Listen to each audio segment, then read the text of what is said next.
No worries, and welcome back. Let me just change this back over to this. Can we test some audio levels, please? Ah! That's... Alright then.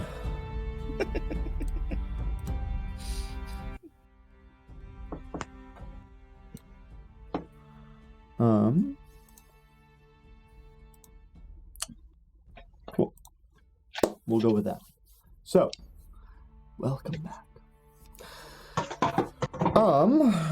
Do we have any bullshitting we want to do before we start, or do we just want to get right into it? I deleted my character sheet. That's unfortunate. And too fucking bad. Plain and simple. Learn how to use the PDF file. That's all I can tell you. Alright. So, if no one's got any other thing that they want to talk about, might as well begin. Yes, can you look at your chat real quick?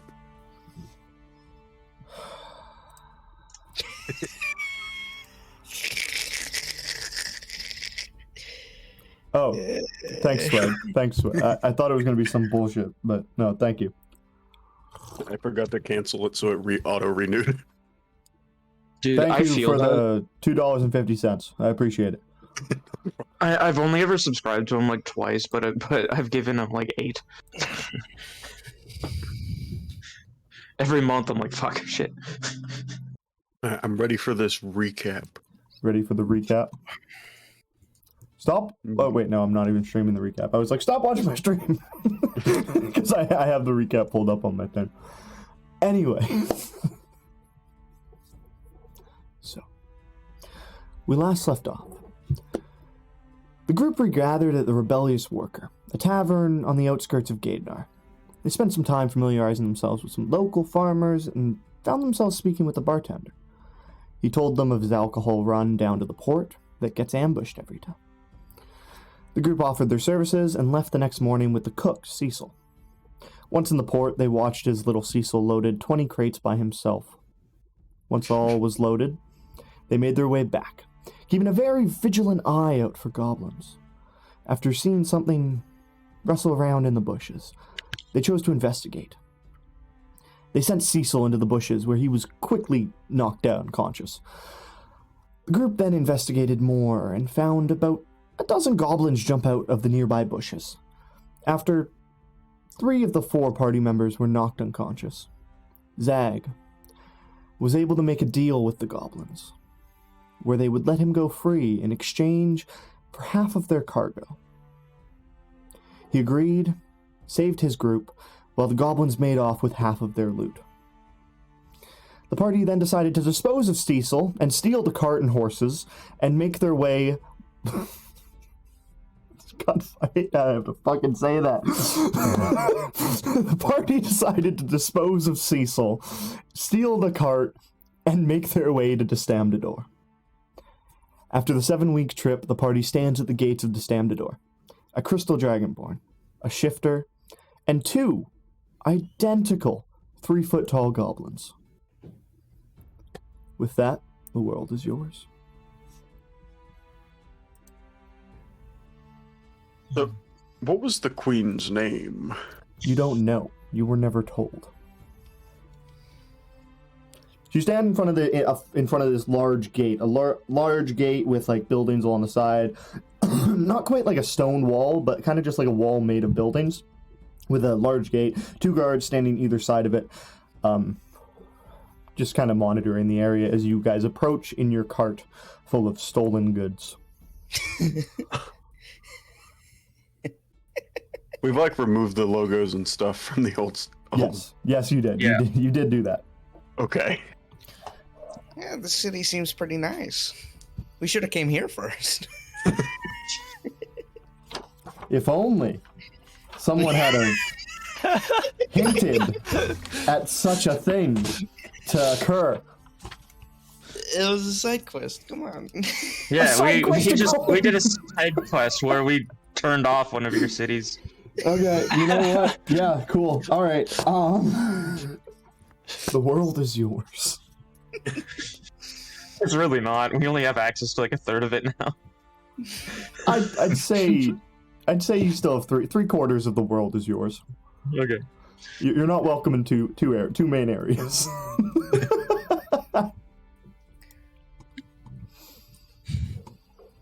I guess we go into the gate.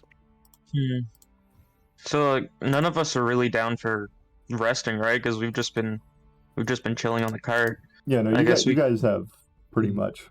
You guys are beyond rested. What the? I forgot. You forgot? Oh, they opened up roll 20. I forgot. All right. Roll 20 did you open? What do you think? Which one do you think I opened? Anyways, the guards kind of see you approach, and one of them holds a hand out to you and steps forward. Your business in the Stamdador? Oh, you're tired, I see.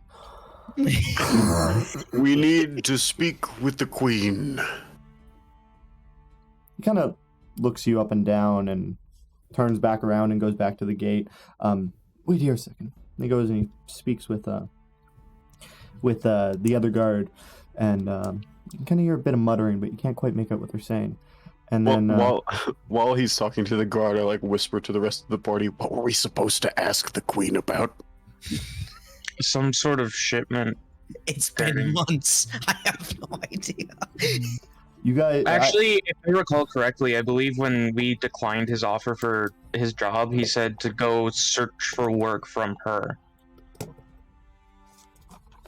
If one of you want, I'll only let one of you. But I'll let you make just a straight just a straight wisdom check. I'll do it. To see if you remember exactly what 17. Lord Keldrin gave you. Okay, 17. So 17. You recall Lord Keldrin? He didn't really exactly tell you any specific business with the Queen. He just wanted you to guard a shipment of valuables that were heading for the Queen, that were destined to be given to the Queen. So it wasn't really a quest for the Queen. It was more just to bring something to the Queen. But he also did tell you, if you seeked any more information or kind of path in Amostifan, that the Queen was the best person to talk to. Dude, I was so ready to roll a history because it's intelligence and you're like wisdom. Damn.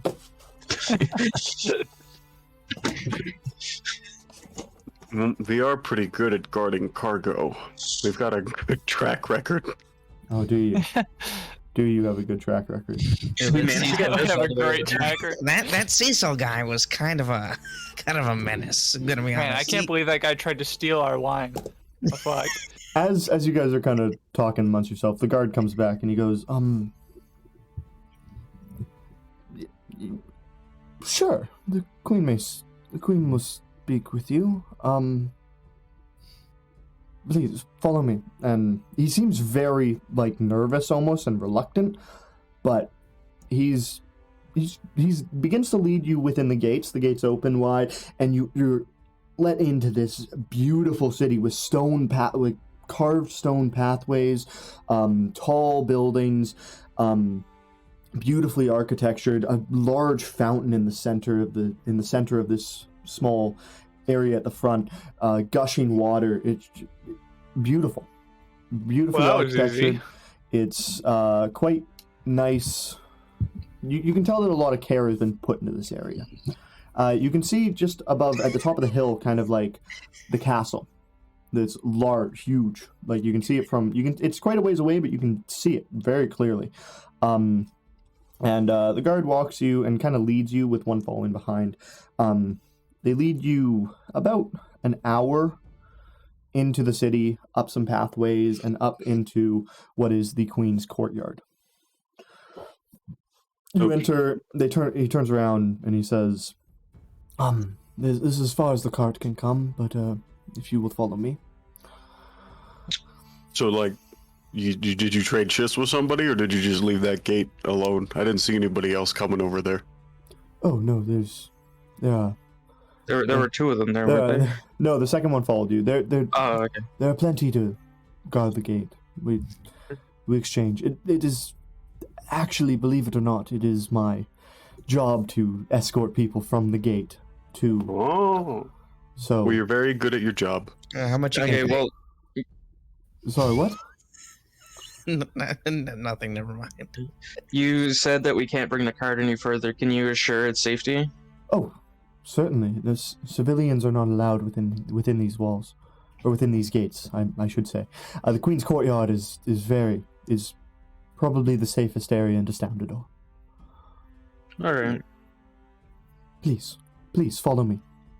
And he ushers you inside, and you come to these large doors. And he turns to you again and says, any weapons or anything, please, hand them to this gentleman here.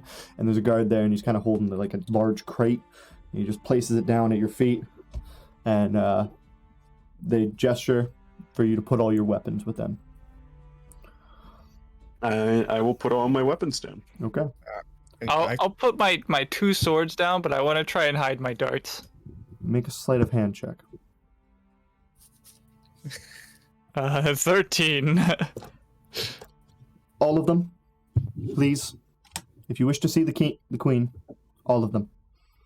All right, fine. Dude, I try to hide my great club now. Sleight of hand check with like extra disadvantage with a DC of 38.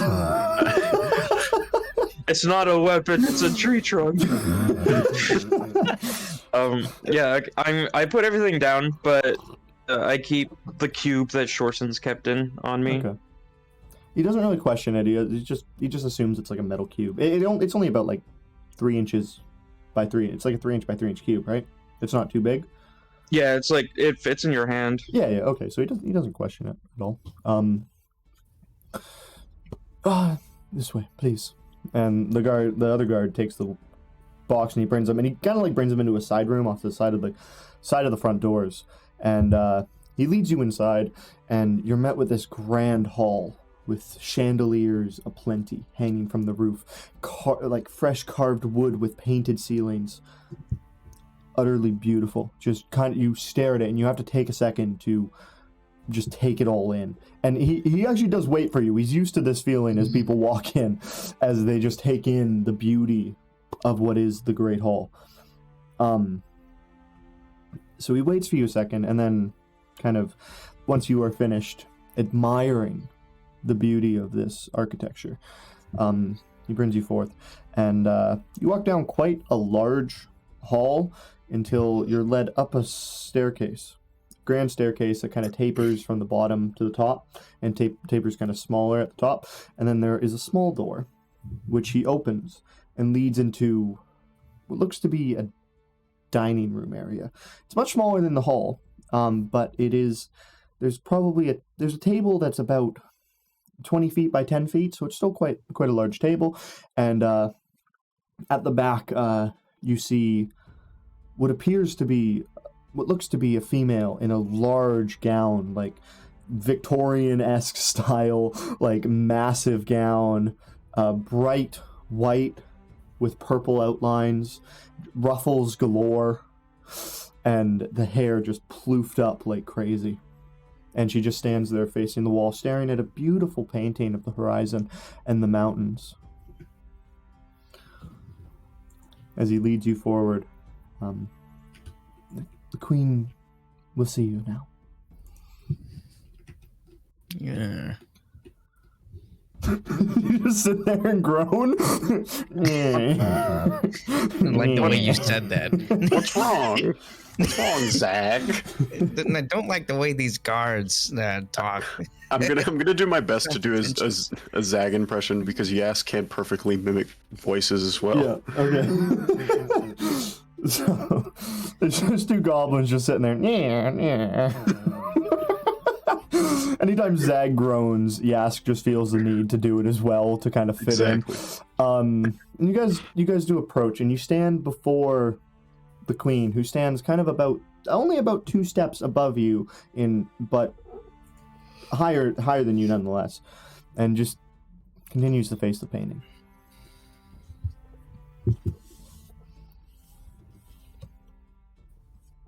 This would be your cue to say I something. like mentally address like everybody else. I'm like, listen, I know I talk a lot, but I'm not the best at talking. One of you should do it. Good evening, Queen. We were sent here by Lord Caldron. He said we could help you. She turns around and looks at you. And... Oh, I thought of much. She pulls out a large piece of parchment and faces it towards you. Goddamn. And you can see from here, you're only standing about 5-7 feet away from her. As she unravels this parchment, you see a wanted poster with diagrams of a small goblin, a crystal dragonborn, a human, and a shifter. All there with a big wanted sign, along with some small text, which if you squint you can kind of read, which reads, "Wanted for destroying the abode and the honor of Lord Keldrin himself." Are there any names on this wanted poster? She rolls it up, and she puts it on the table next to her, and she goes, That's an interesting poster you've got there. "You see, normally when we have criminals come in, they are immediately arrested. Can I ask why my face is on there? I'm assuming it's because you did something to Mr. Keldrin. He was in a few weeks ago, and he was complaining about a group which resembles yourself, except I will admit there is the discrepancy of the human with the goblin. That you're missing a human and you have an extra goblin. I'll give you that. I killed the human. So you're admitting that you... Okay, now I'm certain. I had a little bit of doubt before, but now I am quite certain that you, I'm sorry, you killed... Never mind.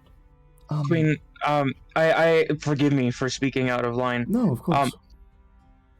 Before I do, what do I... Like, I'm sorry, if she mentioned it earlier, I missed it, but what do we call you? Queen what? Katari. Queen Katari? Okay. My name is Angela Katari. Gaz just like mutters under his breath, "I strangled him with my tiny grippers." She tries to ignore you. Anyways, I'm not that insane. normally... What did you say your first name is? Angela. Queen Angela Katari. Okay. Yeah, so I don't you're not required to believe me or anything, but would you like to hear our side of this story? Oh, I do, but to be completely honest with you, it doesn't really matter either way. I was just about to say I'm quite impressed. Okay. My demeanor like shifts. I'm like, all right, I'm not in a defensive position. You see, normally when people disgrace someone in the land and a bounty comes out by a lord or a king or queen, it is highly sought out. But Lord Keldrin is... A prick? Yes. He holds no power in Tratla, but he thinks he does. I am absolutely tired of him, and I have been trying to get rid of him for forever. And I genuinely appreciate the fact that you have silenced him, per se. he is for once, as long as I can remember, more focused on something other than trying to take over my land. So thank you. I genuinely cannot thank you enough. And I will see to it that I never put out the bounty. This is the poster he gave me with the designs of yourselves, and I never put it out because I don't want you to be caught. If anything, I want you to be rewarded. Anyways, you said he sent you here? Have you spoken with him since your crimes? That was, let me see, probably, he said it was about 4 months ago now. We kind of took a little bit of a detour, but you know, certain circumstances led us back over here because we didn't really have anywhere else to go. So we wanted to understand, like certain, we didn't really have anything to do. Okay.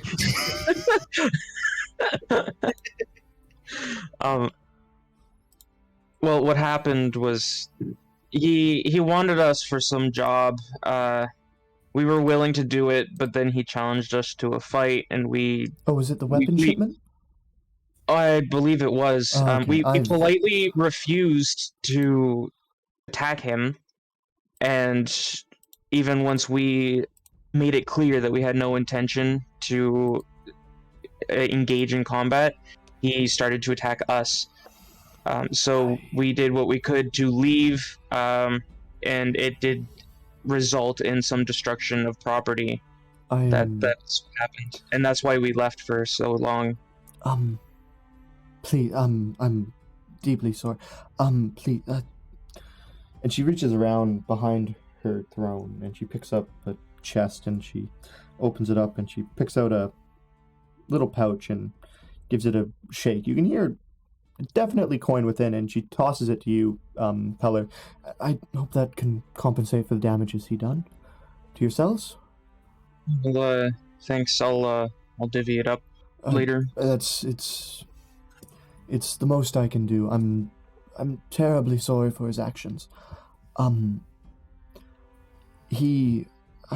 Like I said, I do not like the man. I do not agree with him. He rose into power because when his father died, and it's just been a mess since then. I've been using the port in Gaidnar more than Trattler recently, even though Trattler is much more close geographically, but it's just I do not like dealing with Lord Keldrin. At this point, I'm just trying to avoid him at all cost. I'm just waiting for my weapon shipment, to be completely honest. But he refuses to do it without companionship or guard and some guidance. It's just... He's not going to get it if he keeps attacking the people he tries to hire. At this point, I think I'm just accepted that I will not get that shipment. But no, I assure you, you are in no danger. If it must actually, you know, just to be safe, we could go to war. She kind of like, we could go to war. Take his head.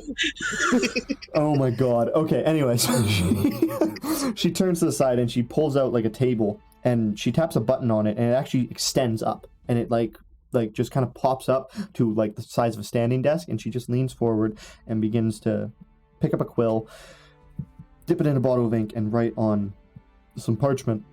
And she writes for about 30 seconds, kind of unspoken, just silence. Like, the respect for this woman in this room is quite, like, something like you've never actually, or rarely seen. Just someone who holds so much stance in a room that there's no noise whatsoever unless she is commanding it.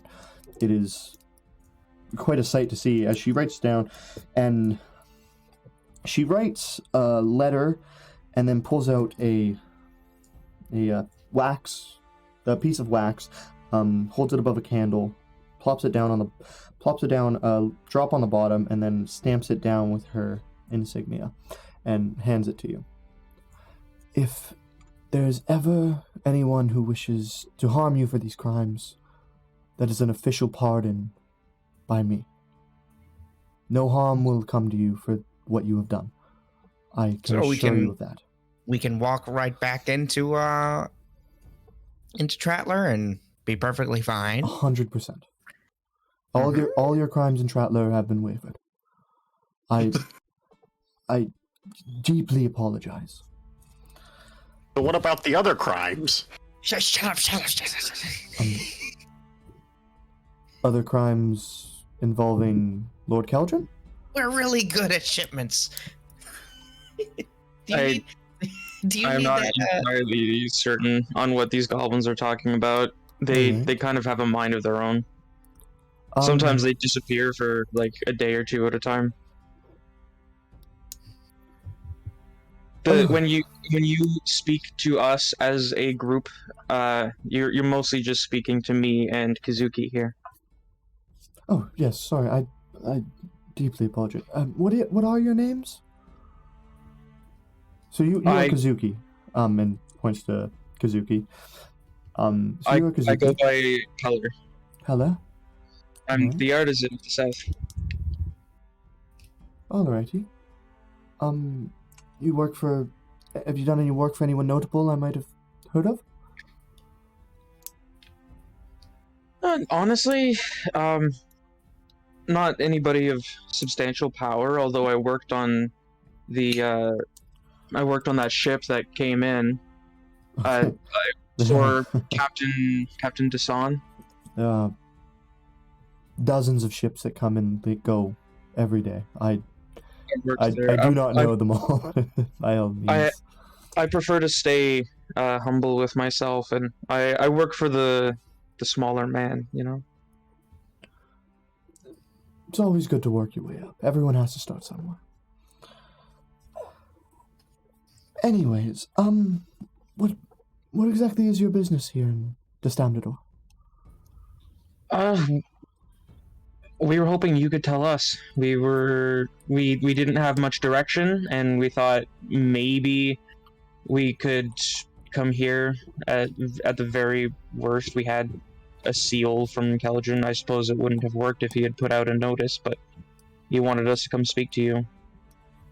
Well, by all means,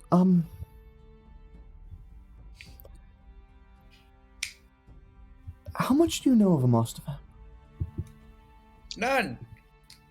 Okay. Very little. It's part of the reason why I'm here. We're I immigrants. would like to learn as much as I can. I think I have the perfect person for you to meet. Please. She waves to one of the guards in the back room, and he rushes forward and comes up to her. Yes, my queen. She leans in and she whispers in his ear. And then she turns back to you, goes, please, follow this gentleman here. By all means, I welcome visitors all day long, so anytime, please, come by. Oh, one more thing.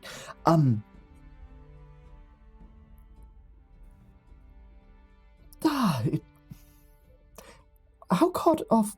I know you travel with goblins, so I'm assuming that you are used to weirder people. Honestly, the main reason we keep them around is because people tend to leave us alone. Naturally, we've had a raging goblin problem for decades. Those gray skins. Got a huge problem in this country, I've noticed. It's humongous. They're different. Where I come from, green goblins are a little bit more intelligent, a lot more can hold at least a conversation properly. Where do you come from, if you don't mind me asking? Insert character lore here. This is why we meet with the DM to discuss backstory. I did that, and I don't think I have a location name. Yeah, No. same. You never gave us names. I don't... Okay, anyway. Never mind. Anyways. She goes, "Oh, I love that place." Anyways. Yes, we have a large problem in the south. Just try to just be inside after dark. They What happens in the dark? they come out. And they steal things. Yes. They come by the horde. They rampage through the cities. There's I mean, very little we can do about it. Never mind. Anyways, he will escort you down to meet Eligor. He is a scholar who works for me and very close with me. He can tell you anything, or pretty much anything you wish to know. But he is a little weird, but what's the best way for me to put this? He doesn't exactly... He does some weird things, but in the end, he is always very useful. But don't be caught off guard. Okay. I tend to stay focused, so I'm sure being caught off guard won't happen, especially when I've spent the last few months in the company of these two compatriots of mine. Certainly. Anyways, I do not wish to hold you any longer. Please. And like I said, welcome back at any time. And thank you for your time. And the other guard kind of like steps down the steps and kind of ushers for you guys to follow. So, where are you taking us? Basement. Wait, insight? Go ahead. This specific insight is not just is he lying or not. It's like, does he have any malintent? Yeah, no, yeah, for sure. Just roll it. Go ahead.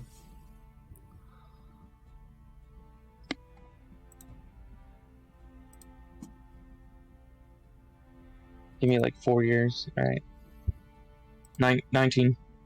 As far as you can gather, he is telling the utmost truth and does What's not in the have basement? any malintent whatsoever. What's in the basement? Is that where your toys are? That's where Eligor does his work, and he does air quotes with his fingers. So we're gonna go speak to this guy you keep mentioning.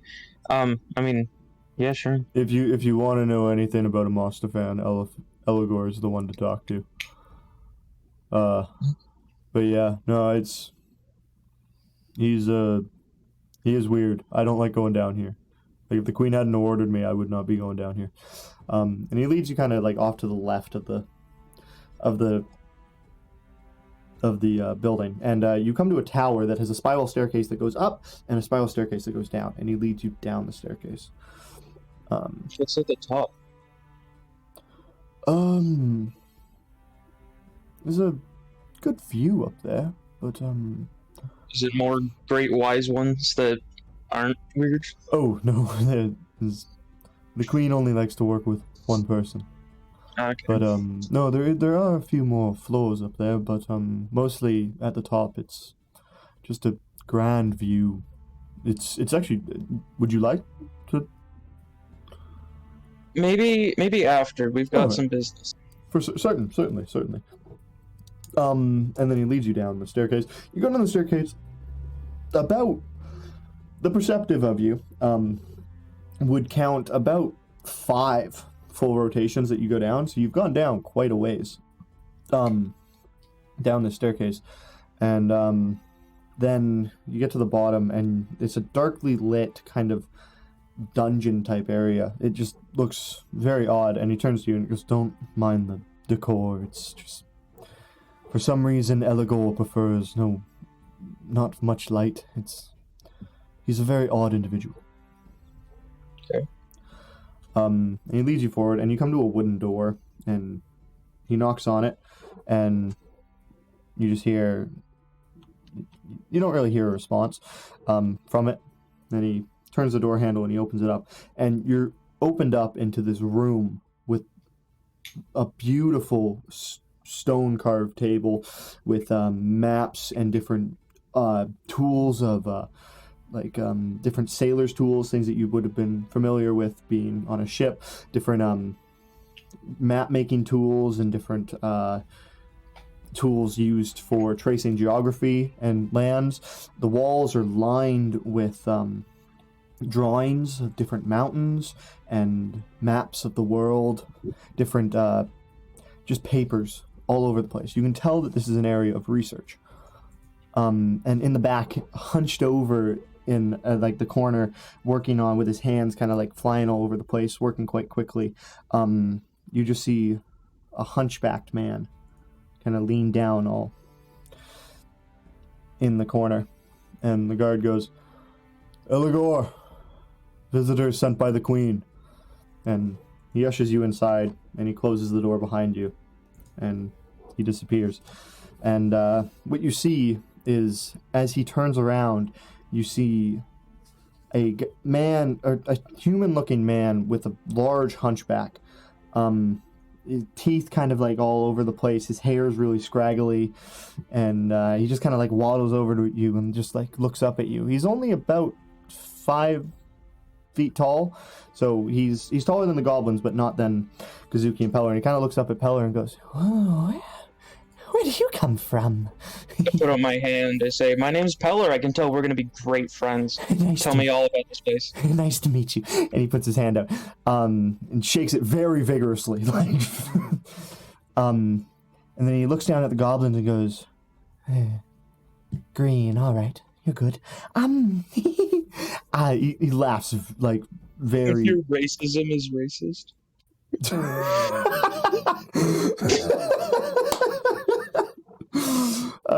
looks down at the goblins and goes, "All right, I'm good to go." And he turns around and he goes back and he starts like flinging around different papers and objects, and then he rushes back over, pitter-patters over to you, and he just holds up what appears to be a piece of parchment, but then when he opens it, it's completely see-through, and he just looks at you through it.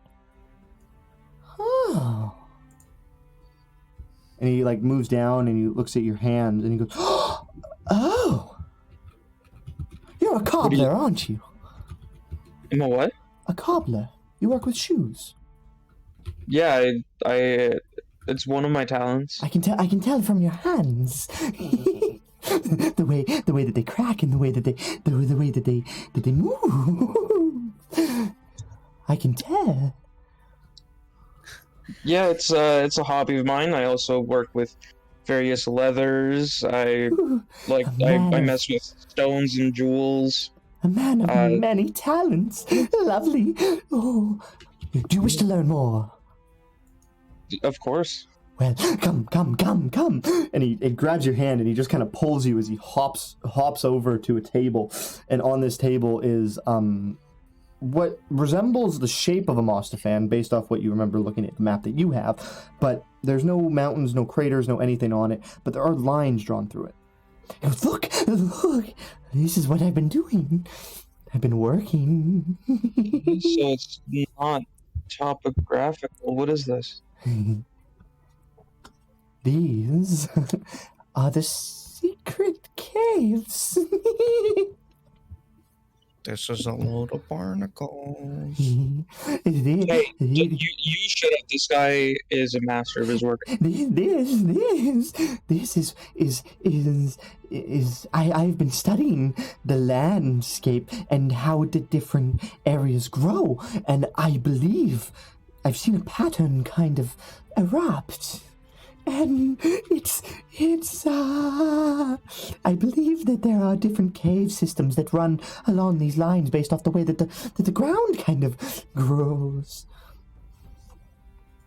Okay.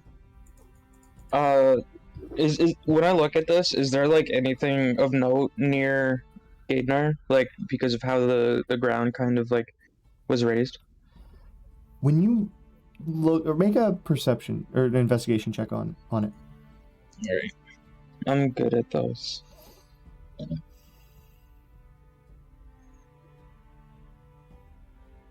22. Okay. When you look at it, Gaidnar has quite a lot. Like, it's very busy, but you can see that there's a lot of erasing as well, like scribbling and like paper that's been placed back on top to kind of like cover up things.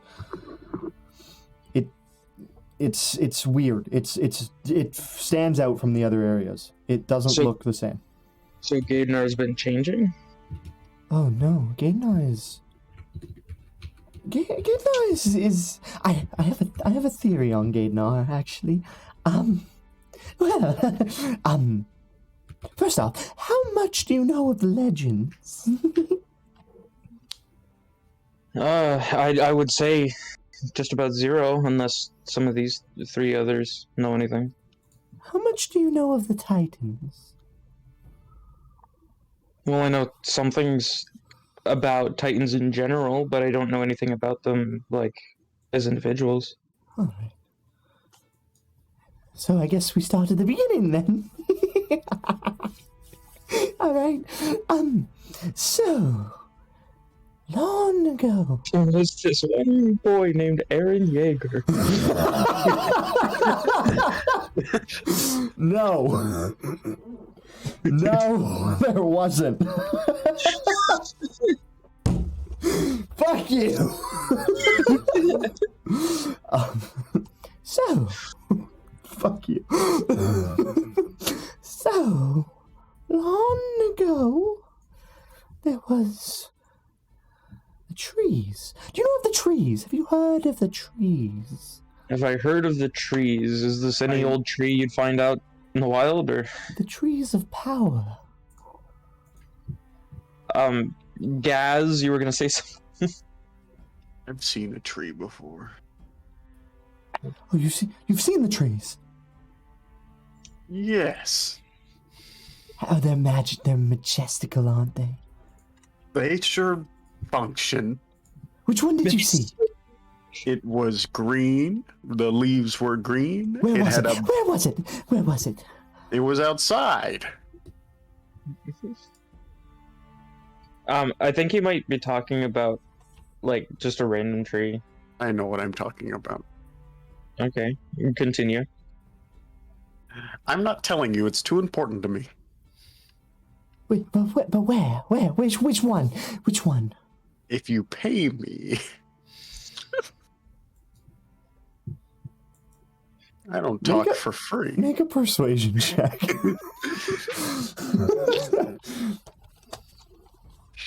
Okay, where are the... Be right back. I need to fucking turn on the heat in this house. Okay. Wait, when I gotta open roll 20. There it is.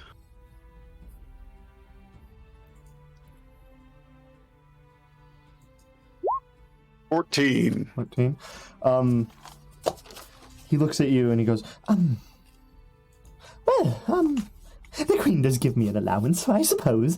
And he rushes over, he kind of like opens up a little bit of a pouch and he just ruffles through it and he pulls out one piece and he runs over and he hands you 1 silver and he goes, all right, do tell. Do tell.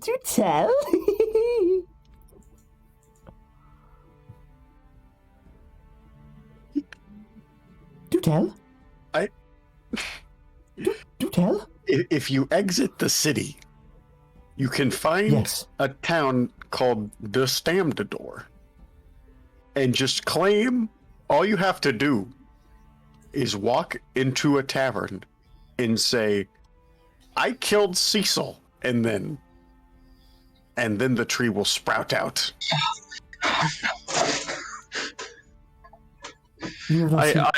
Listen, I came back and all I heard was, all you have to do is go outside and say I killed Cecil. You haven't seen a tree, have you? Seen the tree. You just don't know how to see it yourself.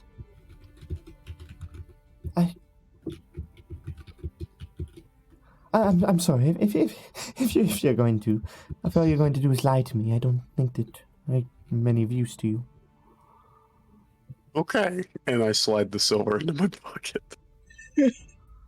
Well, anyways, good day. If you're going to lie to me, I don't have any need to be speaking with you. And he turns back around and he starts working back on his stuff. Yeah, well, what about me? I didn't lie. He's not paying attention. He's completely going on your thing. I pick up a random map that he has like on another table somewhere. Don't touch it! He's not even facing you. He hears a crinkling and he knows. He is very adept to his surroundings. He just put it down. No, I'm just getting the information from what you've written. If you don't, it down. Will you speak to me? Are you going to continue to lie to me? I haven't lied. Oh, that's a lie. Your friend did. And if you associate with a liar, then that makes you too a liar. These two goblins are here for our protection. I don't really associate with them. Oh. It's true. He's really mean. Well then, I'm like, in response to that, I like punt Gaz. You just kick him in the ass. And he kind of like lifts off the ground and then lands back down. Yeah, see, he really doesn't mean anything to me. Alright, he turns back around and he kind of pitters over to you and he looks right up at you and he goes, "What else do you wish to know? What else? What else?"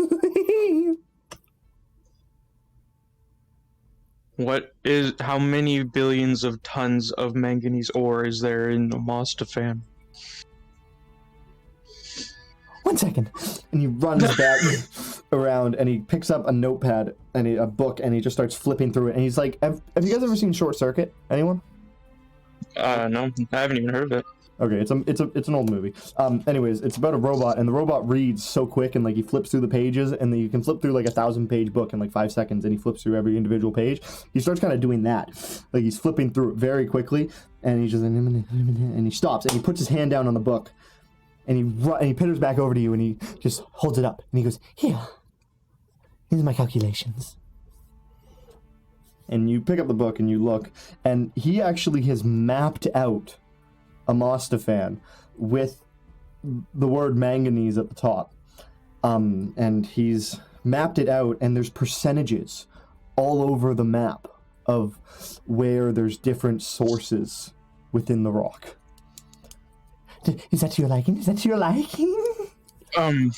Yeah, that's actually kind of fascinating. What else? What else? What else? And he takes the book back and he flips it around and he goes, "Iron, here, iron," and he hands you the book again, and there's the same thing, but percentages with iron at the top. And he goes, what else? You seem like a, Do you know any rare materials that are found, like, in an old volcano to the east?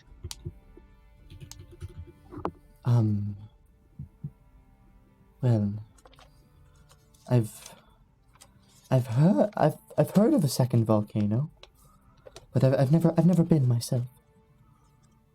All right, because you only map Amostifan. I've never actually left Amostifan. Hmm. He gets kind of all like quiet and like hunches down even more than his back already. Like his back is arched up, like as tall as he was, as his face kind of lingers down almost to his balls. Here, check this out. I like place Shorson's cube on the ground, and after a few seconds it like unrolls and unravels itself, and it turns into Shorson. Fascinating.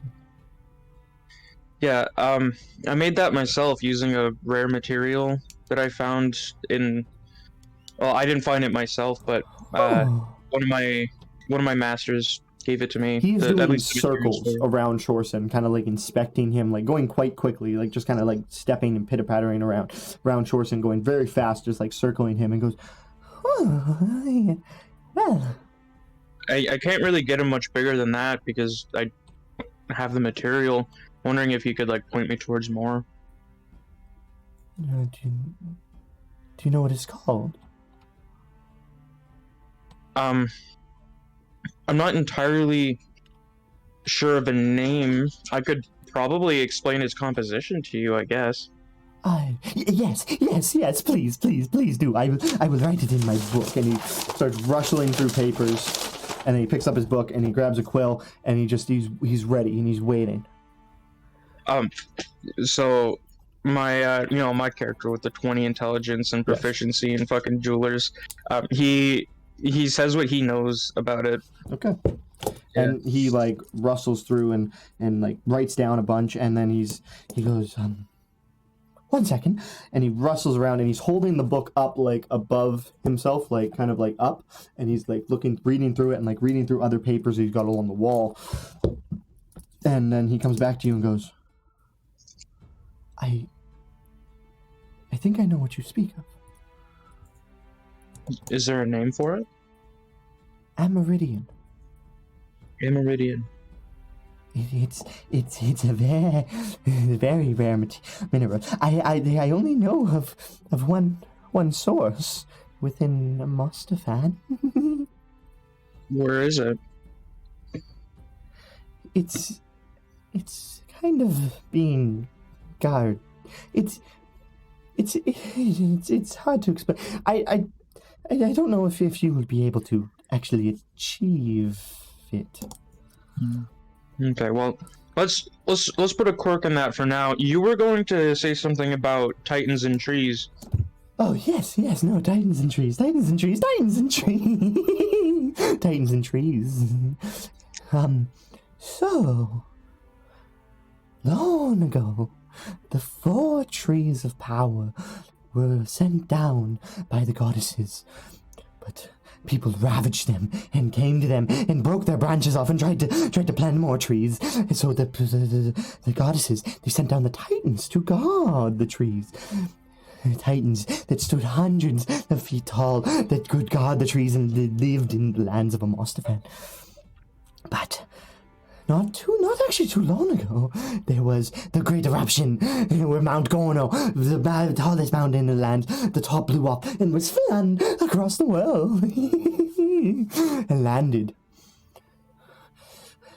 And the magma, it roared, and it flowed, and it flowed, and it flowed, and it flowed, and it took over all of the Titan. And as their bodies were burned and their skeletons were left behind, there was one Titan who fled into the mountains and was able to escape. And when he came down, he found all their bodies, all their corpses, and being what he was, he took them and he laid them at the foot of the mountain for a kind of a graveyard. That's where the name comes from, by the way. The Titanic Graveyard is because it's where all the dead Titans lie. You follow? Yeah, so far. Yes, okay. I'm like looking at my map. Anyways, the Titans, after they were all gone, the lands were filled with hardened magma. There were no life, not at all. And then it is said that the trees, they sprouted through the hard rock and they regrew. And then with the trees regrowing, the lands came back and everything, and life flourished better than it ever had before.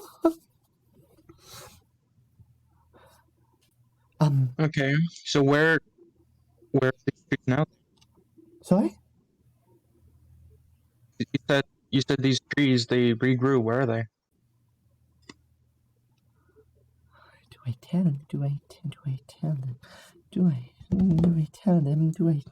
them? No. He How turns long around do you and spend down here in a Sorry? day? How long do you spend down here in a day? I haven't left in years. When's the last time you had a drink? Oh,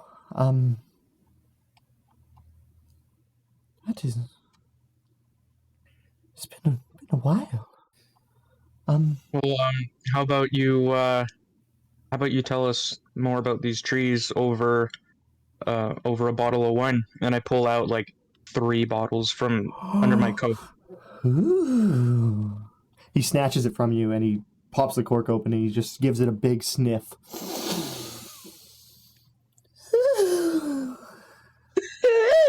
Very very, very tempting, very tempting, very tempting. He hands you back the bottle and he rummages around back in the back, and you can just hear him muttering, do I tell them, do I tell them, do I drink, I don't know, would the queen approve? Yes, we have a drink then, yes. And he turns around and he runs up, and as he's running past, he actually, like, swiftly, as he's full sprint, he manages to open a drawer, reach in, grab 5 glasses, and then is at your feet, basically, with 5 glasses, and he just holds them up. He goes, do fill them. Yeah. Right, since we have a deal, I open, like, of the 3 that I took out, I open the one that looks the best, and I pour it all into the glasses. All right, and then, like, as you fill them, like, as you fill each one, he's handing them out as they fill, very quickly. This guy moves incredibly fast, and he's just handing them out very, very quickly, just like handing them out, and like even if you don't take them, he's just forcing them and letting go of them, right in front of you. So if you're not grabbing them, they are hitting the ground and shattering. But and then he holds his, and he looks up at Peller and goes, "All right, we have a drink then." And he holds up his glass. Pull aside, like, a chair that's nearby. I don't really care what state it's in. I just pull one and then sit down. You pull out a chair. It's quite small. You sit down and your knees are kind of angled upwards. It's not very comfortable. And then he just kind of sits down, crisscross applesauce, right in front of you at your feet, and just starts, like, sipping this wine very quickly, like just like quick sips in succession. And he just goes, "All right, we have a drink." You should slow down. No.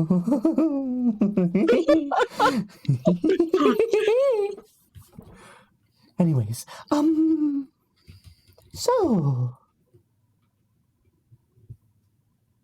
And he's just waiting. He's just there. He's holding his glass and he's just staring at you. What about you guys? What are you guys doing? I'm like looking at some orb somewhere that is taking way too much of my attention away. All right. Yeah, there's tons of shit in this room. Like, just he is completely focused on Peller. But if you do touch anything, I will make you make a sleight of hand check. So if you're just looking at stuff, that's fine. But just if you want to actually touch something and look at it closer, let me know. I imagine it's just like a crystal ball or a globe or something in some corner that I'm just staring at really intently. There's not really a globe. There's a large map of Eldoria, but there is actually a globe that's kind of like hovering on a platform. It's just kind of like bouncing up and down very slowly and kind of just like pulsing a light. Oh yeah, I'm watching that thing intently. All right, the goblins. Anything from you guys? I'm rummaging through drawers. I was just sitting there watching in amazement, and as he like moved around and just a lot faster. He pitter patters a lot faster than I do. He is moving about twice the speed as you do. He is moving. Have you guys ever seen the movie Hoodwinked? Yes. He's moving like Twitchy, the squirrel. The camera. He'd be a hard boss fight. He is moving extremely fast and like just sporadically. Yeah. So with that, wait, yes, you said you're going through drawers? Yes. Sleight of hand check. Okay. It's like a 2. It says 18. 18. Okay. He doesn't notice immediately. You get to you look through one drawer and you look in it. There's not really much. There's like a bunch of quills, bunch of ink bottles, papers galore, books, different things. Nothing of value really to you. And then you want to look any deeper into that first drawer? Do you want to look at the Roll20? What? Oh no. What? Oh my god. What happened to the Roll20? Oh, nothing happened to the Roll20. Oh. Oh my god! Oh my god! What the fuck? What the fuck? The ever-looming Zag. God Damn it. I didn't do it. I do imagine he drew this on like one of the maps. If I don't find anything in the first drawer, I go to another drawer. Did you roll an investigation? Heller's actual Oh, no, map but has doodles all over it. I didn't, but I Well, will. I mean, if you want to look close, like you can see like just things on the surface, like there's some bottles of ink, there's a few quills just laid down, and there's a few books. But if you want to look deeper into the drawer, I'm going going to to look deeper.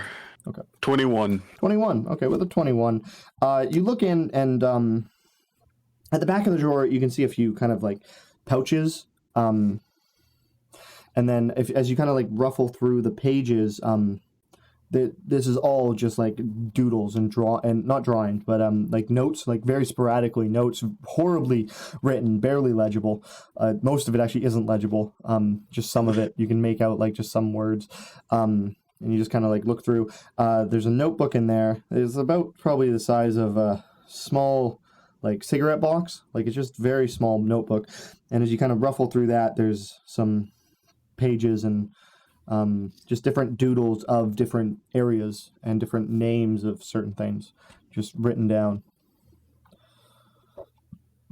I'm going to ignore that. You're going to ignore everything in there? Yeah. All right. Are you going for another drawer? Yes. As you're doing it, this is about the time when Peller is sitting down with him on the thing. And as you kind of pull open that second drawer, he's looking up at Peller. He's going, no touching. No touching. I yanked the drawer open. He's...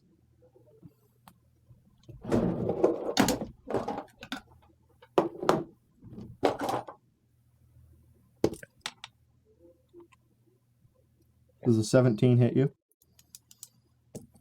Yes. Okay. Yes. Dude, I love Zag's tattoos now. He as you pull that drawer open, you watch over the desk as he's sitting on the floor. He springs up into the air, turns to you, and throws his wine glass at you, and it hits you in the chest and just spatters, and the stem of it actually sticks in your chest, only taking 1 damage though. Okay. And he goes, I said no touching. And he sits back down and he looks at Teller. I'm gonna. Okay. That's fine, I guess. I'm gonna. He's sitting down. Yeah. I'm gonna go sit on his lap. He is all for it. He's sitting crisscross applesauce. He sees you walk up to him. He leans back and kind of like makes a bit of like a puddle, like kind of like a pool, like with his legs, kind of like spreading them out. So you kind of just are able to nuzzle down nice and just calmly, like sit down in like a kind of, it's almost like, it feels like a beanbag chair that you're sitting in. It's very comfortable as you're sitting in his legs, and he kind of rests his chin on top of your head. He stares up at Peller and goes, all right. This is fine. What now? Sorry, give me a second. I need water. This voice is killing me. Ugh. Okay. Oh, fuck. Ugh. Anyways, what now? I don't know if you finished your story. Where was I? I don't. Do I start back at the beginning? Maybe not. Oh, okay. He taps on your head, Yask, and he goes, where was I? You were opening the drawer. Oh, okay. Actually, make a persuasion check. Okay. Fuck. 19. He goes, oh, okay. And he stands up. Why is there a penis? Stop it.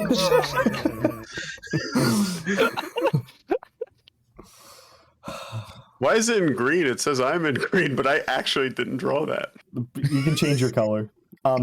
Anyway, he springs up and pushes you off of him, and you kind of like land in Peller's lap, face first.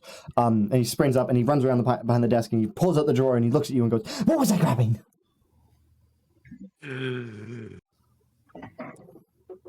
Your favorite thing in that drawer. You were getting it. Oh, that is right. That is right. That is right. He reaches in and he pulls out a bar, like a metal rod, and he swings it out, and it kind of like extends in about 3 feet, similar to like a nightstick. And he throws it, and it kind of like spins around the room like a boomerang, and then comes back to his hand. And he goes, "I was showing you this, wasn't I? Wasn't I?" Yes, of course. Yeah. Are you impressed? Are you impressed? I'm very impressed. He does it again, and it just swings around, and it whips around the room, does like a full 360 circle around, spinning around the room. Like, it's a rod, so the fact that it's spinning in a circle like a boomerang is just amazing to you. And he Can I try it. and jump up and catch it out of the air?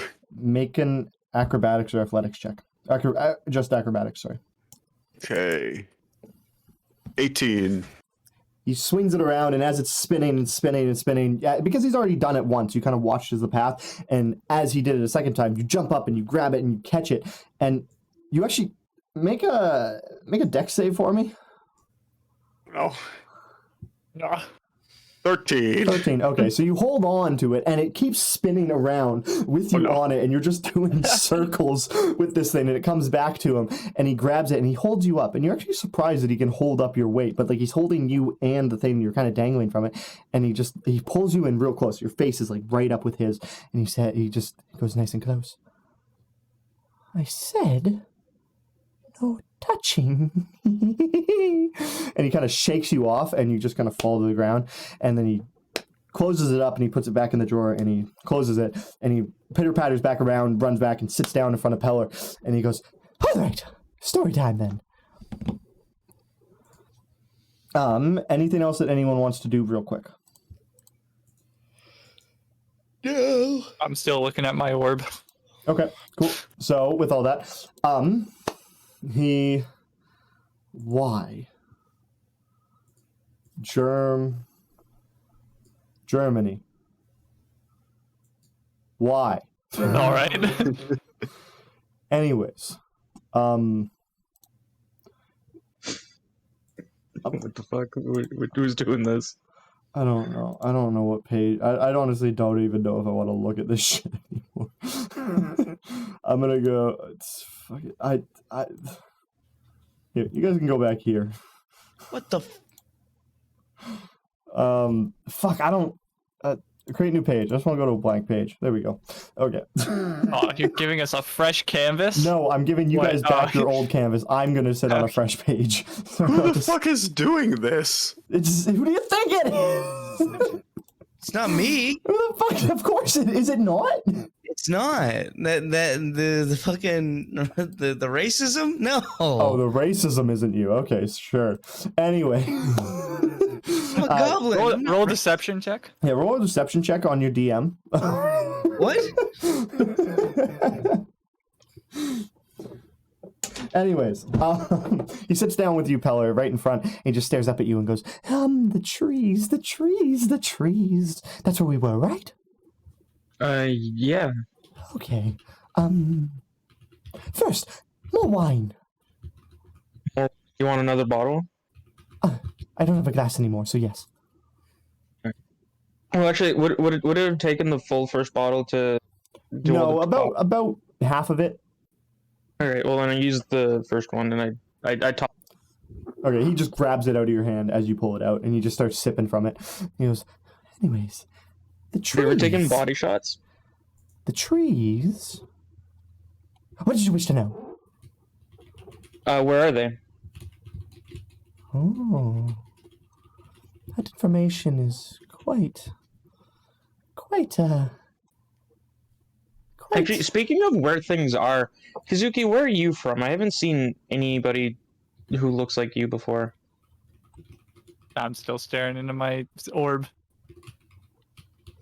Precious time. I must not be wasted. telepathically message Kazuki, but I just fucking shout like as loud as I can inside of her brain.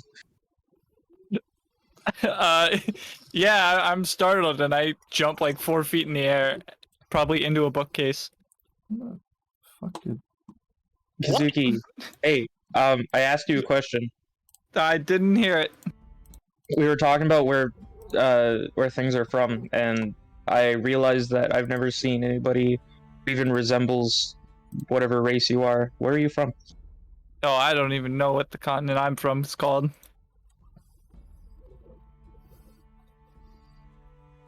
But I haven't even seen people like you in like books. You've never seen people like me in books? Yeah, I don't think I have. All right. What's the place like where you're from? I don't know. It's a forest.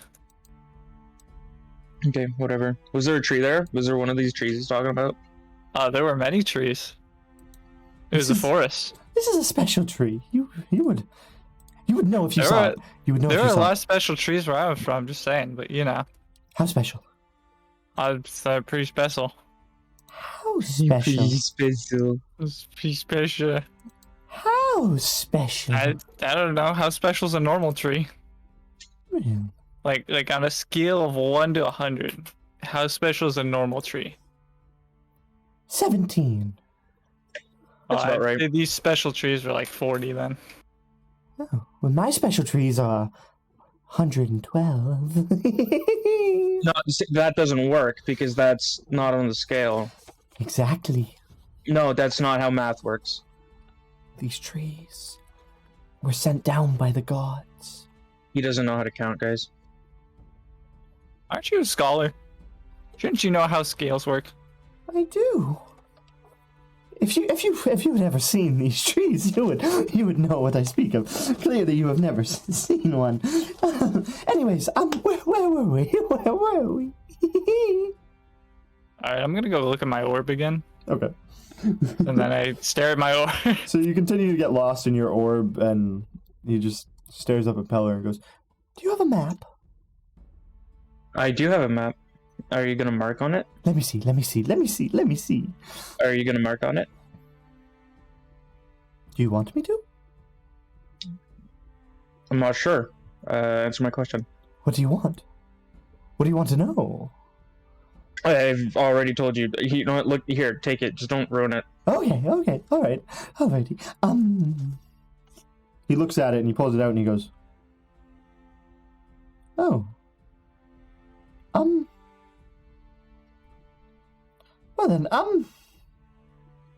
He rolls it up and he hands it back to you and goes, this is, where did you get this map? I got it from Trattler. Oh. Spent a few coin on it. It's very incomplete. I mean, I could mark up a few important things for you, if you wish. You know what? If anyone would, I suppose you're the one who's the most trustworthy. Oh, thank So you. go. He takes the map back and he unravels it and he places it down on the table. He runs back over to the table and he places it down and he jumps up on top of the table. He picks up a quill and he dips it in a bottle of ink without even looking, and he kind of like sits over top and he just starts placing like not doodles, but like he just starts like doing some quick markups of the thing. Pulls it up, blows on the ink, taps it to make sure it's dry, rolls it back up, and hands it back to you and goes, "There, that should be enough for now." Anyways, this was nice. And he holds up the bottle, he chugs the rest of it, and he hands it back to you. He goes, is there anything else I can do for you? Is there anything you feel is important to tell us? It depends. Where do you wish to go? I mean, it could be cool to see the Titanic graveyard for ourselves, I guess. Oh, very dangerous, very dangerous, very deadly, very dangerous, very dangerous, very dangerous, very deadly. He gets very nervous and starts like sweating profusely as he like turns around and he just kind of like slowly walks over to the back bench. He just starts like rummaging through papers, muttering to himself, very dangerous, very deadly, very dangerous, very deadly, very dangerous, very deadly. He turns back around and he goes, how skilled are you? How skilled am I? How many orcs can you kill? Well, I mean, depending on the orcs, I bet I could probably take down 4 or 5, but not alone. Very dangerous, very deadly, very dangerous, very deadly, very dangerous, very deadly. He kind of puts down everything that he was holding on to, and he puts it down on the table, and he shuffles back over to you, and he sits back down, and he goes, well, you see, one of my duties as working for the Queen is, I am not supposed to send people to their deaths. And Okay. to be honest with you, I haven't been there in quite some time because of the orc infestation, and I do not think that you would survive.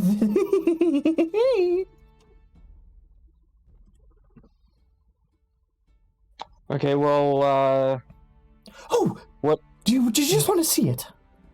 Yeah. Come. And he starts like Take me out jumping to up. dinner first. Sorry? Okay. Oh my god. Okay, yep. Okay. He starts jumping up and he grabs what looks to be a smaller tube, and he just kind of like rustles over and he starts jumping and he puts his hand on the door and he opens it and he looks out and he kind of like looks around. He goes, should be good, should be perfectly fine, should be good. And he just kind of jumps up and he jumps around and he leads you back to the staircase. Are you all following, or is it just Peller? Someone's gonna have to awaken me from my trance to make me follow. I think all of us should go. So, I just grabbed Kazuki by like the back of her shirt or whatever. Okay. Just drag her. And I'm like, no, my orb. Yeah, I think we just all follow. Okay, so you all kind of follow, and he kind of like jumps up and he leads you over to the staircase, and you go back up, and then as it kind of like peers out to the hallway that you entered from, he looks around and he goes, must go quick, must go fast, must go quick, must go fast. Yes. Go. And he kind of like pushes you and he says, keep going up. And he pushes you and ushers you to keep going up the stairwell. I take my sweet ass time. Okay. As you kind of like slowly begin to walk up the stairs, as you pass the entrance, as the four of you pass, then we'll say Zag, you look back behind you and you just see as he just runs, like dips so quickly through that opening and runs up past all of you, and he kind of grabs Peller on the way by and he says, quickly, come on now. And he's just pulling you up and he's just hopping up the stairs all the way to the top. And when you get to the top, it opens up into this not giant room, but like quite a large room that's got windows on all four sides. It's about a 10-foot tall room, and you just look out and you look over top of everything, and you can see all of Destamdador from up here. You can see out the valleys, you can see the mountain range behind. You can see the ocean off to the west. You can see the mountains to the north. And he holds up this tube to you. He goes, go on, look. Okay. And as you kind of, do you take the tube from him? It's monoculars. When you pick up the tube, you immediately can tell what you're supposed to do with it. You give it a twist and it extends. It's spring loaded, extends out into a telescope, and he says, look that way, and he points out towards the north, past the mountains. And as you put it up to your eye, you kind of do look around and you find an opening between the mountains, and you look out, and through the opening of the mountains you can see a skull, like what you can only assume is humongous based off how far away you are. It's quite normal size in the telescope, but the fact that it looks normal size and you can tell that you were very far away from it, you can tell how massive this is. He goes, "Do you see it? Do you see it? Do you see it?" Okay, so yeah, you said that they had died. Yes, that is the graveyard. Okay. You said you wanted to see the graveyard, yes? And it's infested with orcs? Oh, very many, very many. The orcs, they ravage the lands of Gorno. They can let the trees dying, and the orcs, they take over. Are they nice orcs? He kind of looks up at you, and Wouldn't it be down? For the first, he looks down at you. Sorry, I keep forgetting. He looks down at you, and he grabs you by the shoulders, and for the first time, Please don't touch me. For the first time, you hear him speak in a normal I bite voice. his hand. Before you get the chance to do that, he grabs you and he looks at you and goes, "Never go there. The orcs Don't go where the sun doesn't shine. The orcs will kill you all. Never. Never." I'm gonna go there. He just kind of he turns around and he looks out the window and he reaches up to Pella and he goes, "May I have that back now, please?" Yeah, I guess. Here. Yeah, no touching. You hand it down to him and he puts it up to his eye and he looks out and he looks out for a good minute and he's just staring out into the distance. Pretty much just silent, just staring out, just kind of breathing quite heavily as he just stares out.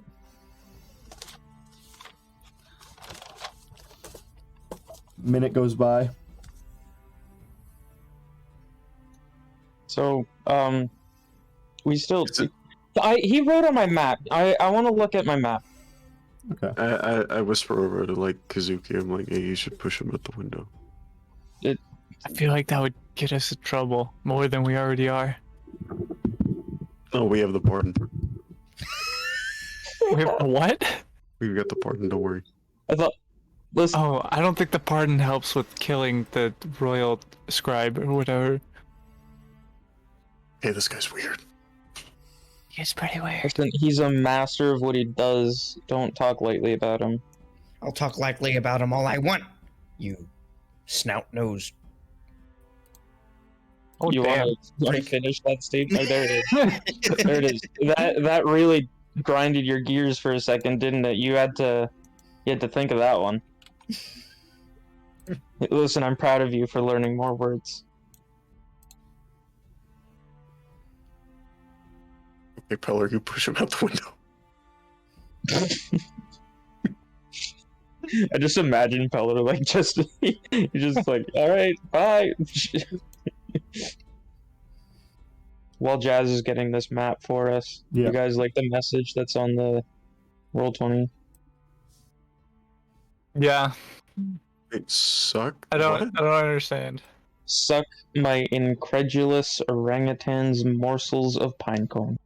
I don't know what that means I at don't all. know what that means either. It is not a reference. It is just a random sentence. Where was it? No. No.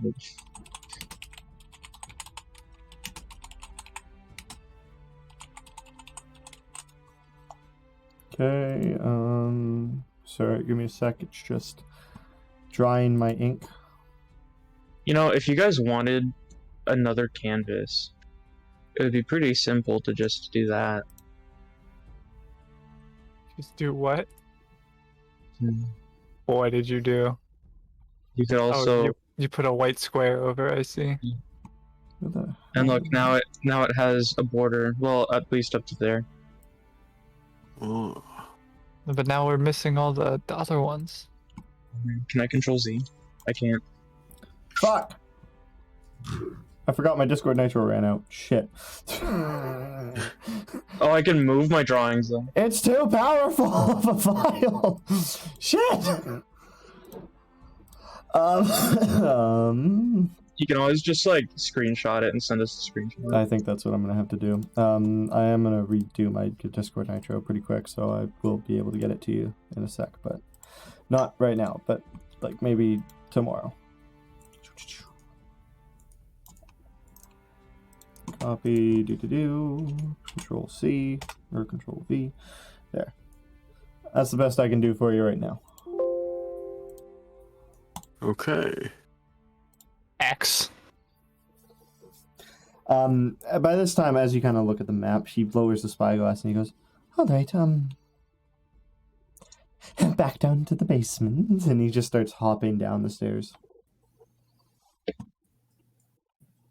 Not even caring if you guys are following or not. He's just hopping back down. Oh, is that the only difference? Is just the X over? No, there's a few black dots. No, there's as well. a few dots too.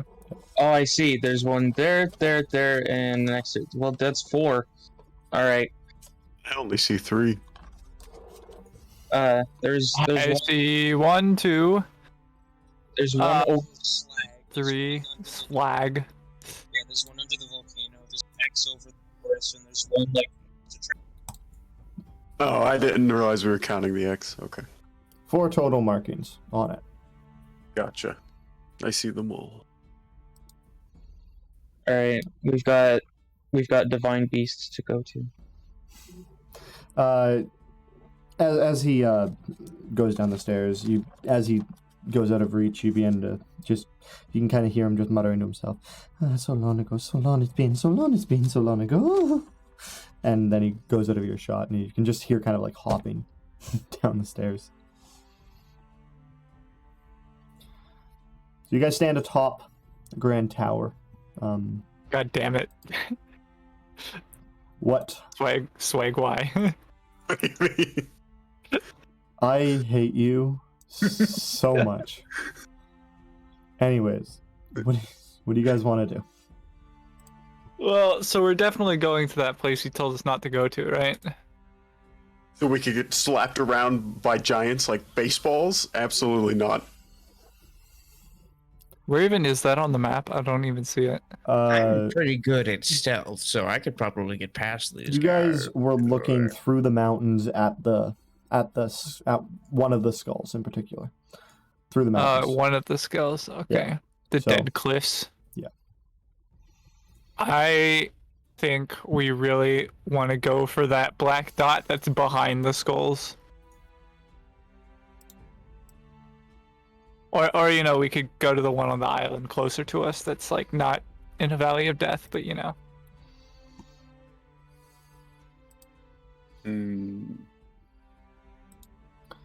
All right. With all that, I guess you guys can. The world is now yours again.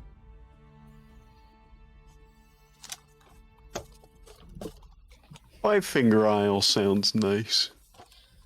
I mean, yeah, you know what? That's like the closest, barring the place where apparently we'll die. Here, how about we do this? We're gonna take a 5-minute break. Well, you guys can kind of like discuss that. I'm gonna run and grab some more water because that voice killed my throat. And yeah, so we will be back. During breaks, can stream hear us? No, Okay. unless if you want them to. No, that's cool. No, okay. I am gonna go get some food. All right. Oh, Wait, Zach, do you like my additions to your drawing? What I didn't see. Ew. Oh, he's crying. Yeah, he's got 2 tiny little nips. They're hard to see, and then he's got the star. And then look between his legs. It's great. My stream has completely died. Yep. I'm gonna stop streaming and then we're gonna try it again. God damn, we have to reenact all that again to a T. No, it's just weird. That like my kilobytes per second is down to 2,000. It's supposed to be 6,000. Jeez. I'm dropping frames like crazy. This is really bad. Holy shit. Quick internet speed test. Plenty of download.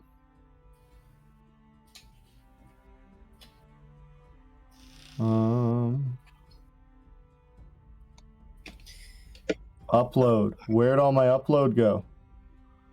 Excuse me? You uploaded it all? Yeah, you ran out. There's no more up, only down. That's not good. Well, I don't really have time to reset my... fuck. Come on, internet, you stupid fuck. I mean, you're obviously still uploading to Discord. There we go, it's back. Fuck, it just... That one speed test strip was at 3 megabytes per second. Now it's back up to 100. I don't know what the fuck that was about, but, I'm gonna start streaming. I'm gonna get back. My duck pigeon thing. Pigeon thing? Yeah, my duck pigeon thing.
of us.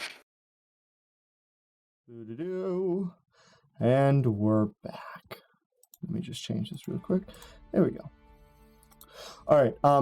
Apologies about having to restart the stream. My internet kind of died for a sec, if you couldn't tell. But yeah, we are back now. All is good. So, after meeting this questionable scholar of different nature, he heads back down the stairs, and you guys kind of look at your map that he's marked up, and you've decided to go to Five Finger Isle, place that looks a bit normal on your own map, just a bit of an odd looking island, but with the new markings, you decide that it is a place of interest. Let me just pull this up. So, I'm heading down to Five Finger Isle from Distandador.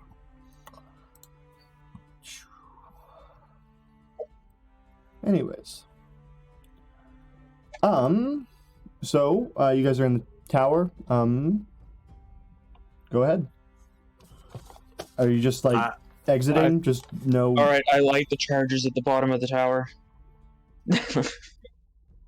The what? I sprint down the stairs. You sprint down the stairs? Yes.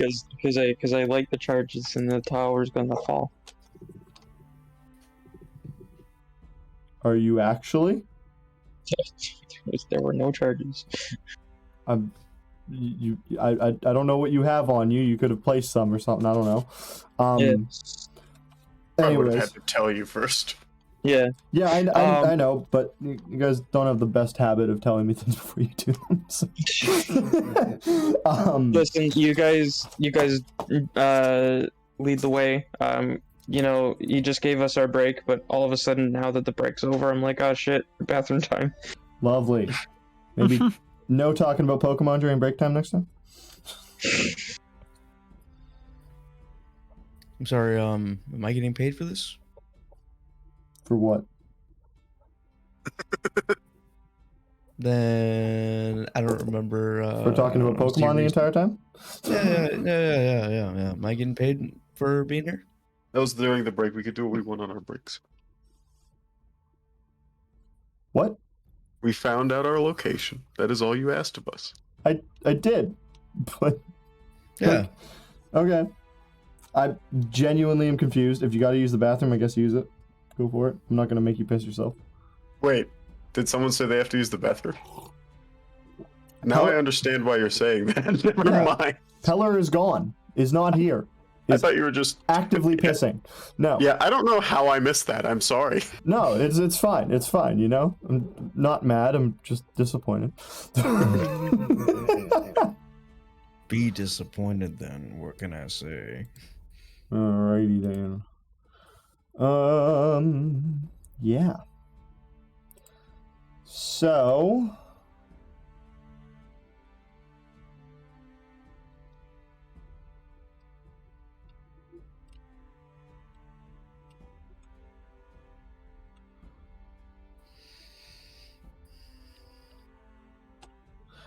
I guess we're just waiting then.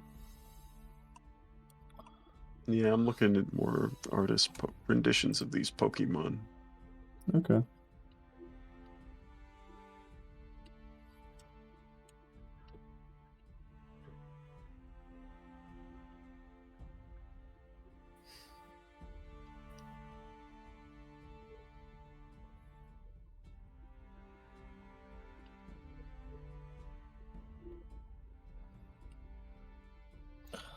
Oh, fuck. Okay.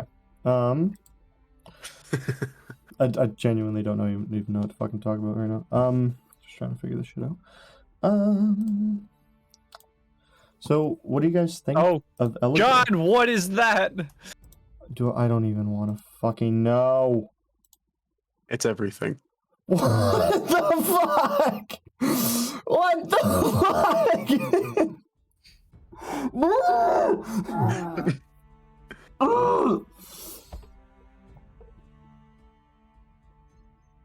What do you talking about? Can I retire? Am I allowed to retire? Am I allowed to do that? Well, I think they're talking about what I put in the Discord, whereas you're looking at the Roll20. Are they not talking about the Roll20? Wait, what's in the Roll20? Oh yeah, okay. What did you put in the Discord? Now I'm worried about what you put in the fucking. What is this word? Oh my fucking. I hate you guys. God fucking damn it. What?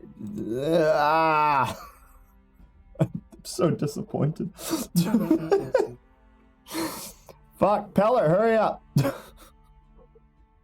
You can just start going without him. Yeah, honestly, I'm at that point. Okay, anyways, on your way out, you are grabbed by one, or not grabbed, but like kind of stopped by one of the guards, who kind of just is. He seems kind of jittery, almost like he's really excited about something. He just looks at you and goes, "So how was Eligor?"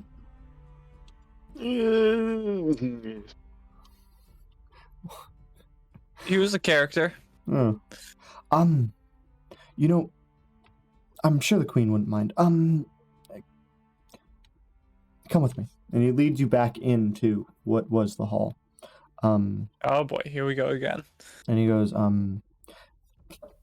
please, the Queen has some questions. We already talked to the Queen. Yes, I've got a question for the Queen. All right. As you guys walk up, the Queen kind of looks up at you guys and goes, "Welcome back. How was Eligor?" Never make us talk to him again. Was it that bad? He just kept going. If I'm being He honest, I so was not paying cracked. attention 90% of the time. What form did he take? Speed. Sorry? He took speed. No, what form was he in? He looked like a hunchback. Oh, he has a lot of fun with that one. I genuinely do apologize. I like to give him his fun, but He threw a bottle at my head. Did you touch his stuff? Well, Well, That is why he threw a bottle at you. he never told me I couldn't. He most certainly did. That's the first thing he tells anyone that goes in there. I didn't listen. He should have said it better. All right. Anyway, I guarantee he is an amazing person. He likes to have his fun. He's an old man who spent so much time on the. When she says he's an old man, that catches you guys off guard because he looked quite young with a hunchback, kind of like leaned over. So when she says he's an old man, that's kind of like a what? He's an old man who he likes to have his fun with new people who don't know him. I don't know if I appreciate his fun. I'm sure that it's more for him. He spends so much time in doing work for me and laying the land and research under my command. He almost deserves it. I do apologize for kind of, I wouldn't say using you, but just kind of forcing you into that situation. I do apologize. He is a bit much at times, especially when he's like that. Do you know anything about Five Finger Isle?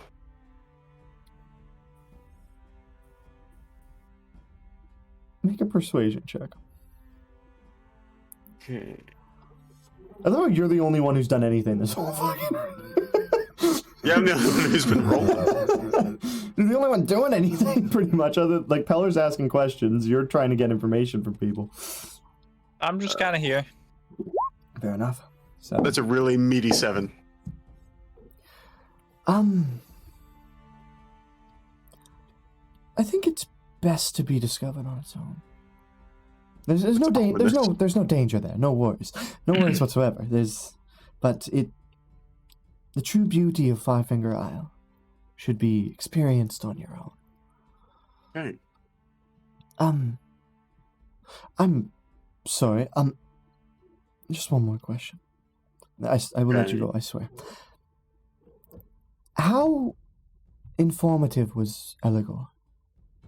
He gave us a lot of information. I think it's fair to say he's very informative. Good. That's what I expect of him. He didn't scare you per se, did he? Well, I mean, I didn't want to touch his stuff after he threw a bottle at my head. It's generally people's reaction. Usually it's a quill or a box. I was digging through his drawers. Oh.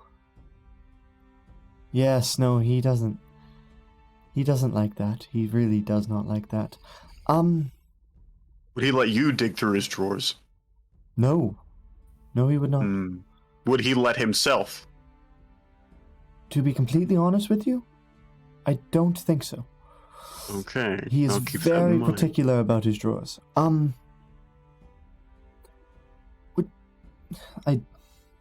feel like after going through what you just did, you should get the chance to meet the man.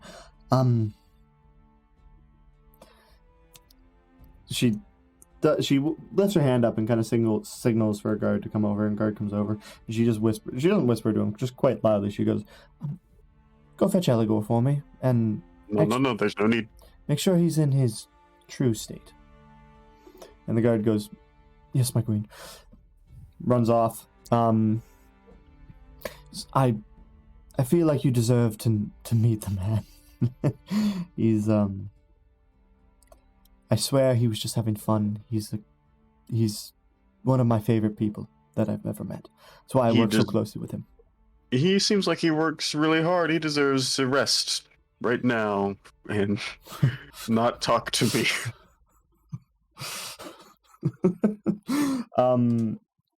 As you say that, you watch, you turn around, or you see as the guard brings in an old gentleman, an elderly man, kind of like stands tall, stands proud, has a bit of a goatee beard, very white hair, nicely drawn, like clean looking, wearing quite a nice cloak, some nice clothes, and steps with demeanor and stance and walks forth. And he steps up and he steps forth and goes, "You summoned me, my queen." Is this the guy? "Yes, Eligor. Thank you." And then he turns to you and goes, It is nice to meet you. Again, I should say." That threw me off there for a bit. "Oh, I'm terribly sorry." So how do you change your appearance? "Would you like to see?" Of course. He turns around, he does a spin, and as he spins, he reverts back down into the hunchback that you saw earlier, and he turns around and goes, "Is this better for you?" Absolutely not. No. I will leave right now. Okay. And he just, like, standing in front of you, just, like, grows, and just his goatee comes back, his hair goes back straight, he grows back into his clothes so that they fit him, and he just stands tall. He goes, I'm what they call a changeling." I feel like I've heard of those before. "Oh, are you familiar?" Yeah, I'm quite familiar. "Quite familiar." We've run into some in the past. "Oh. Usually they do not expose their form that quickly." I can't remember what his name was, though. "Oh, well, it's unfortunate, but..." It's probably Yisk or something. Yisk. Fucking Gaz just, like, looks at Peller wide-eyed. I don't know of any Yisk from where I come from, but... So, it doesn't ring a bell. Anyways, I certainly do apologize for before. I spend so much time, and I like to have my fun, especially with new people. If That's how I'm looking at Pillar.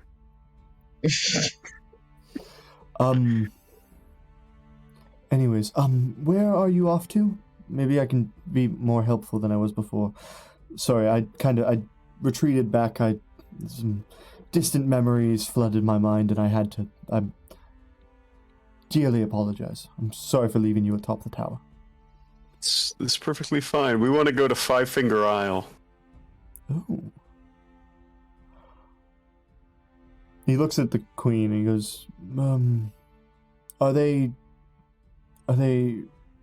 able to know, my queen? And she goes, I'm sure it's fine, yes. And he looks back at, you, I guess, he looks at Yag? What are you calling yourself? Gaz. It's just Zag backwards. Oh, okay, Gaz. Okay, he looks at Gaz and he goes, my little friend, there you will find one of the trees of power. Please, I could not ask you this with any more certainty.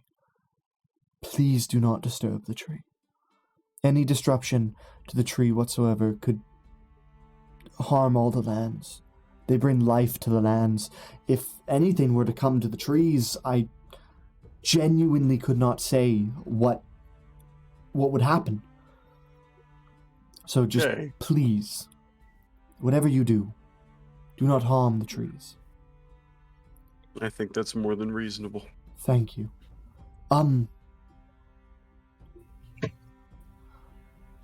And actually,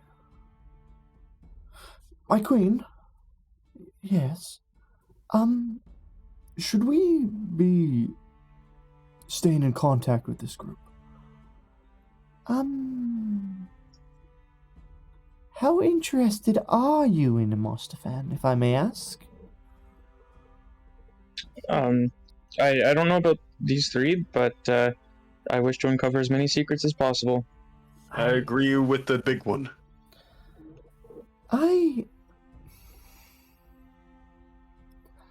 She contemplates for a second and just thinks, and then waves her hand in an outward motion, and the guards immediately leave the room and close the door behind them. Oh man, she's gonna pull a fucking Keldrin and try to fight us again. Amostifan is dying. Really? How do you know? We've heard tell, and we've seen the aftermath.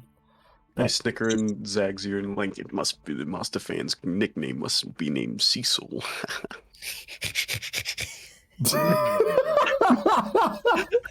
What the fuck?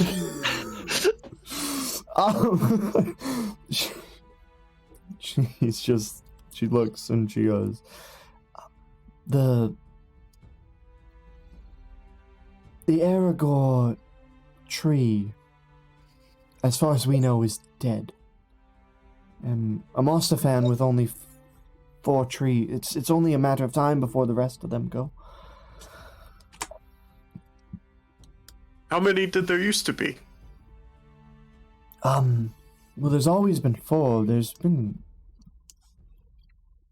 There were there's old stories that tell of one that rested atop Mount Gorno, but that is long gone with the peak, whoever it shall rest.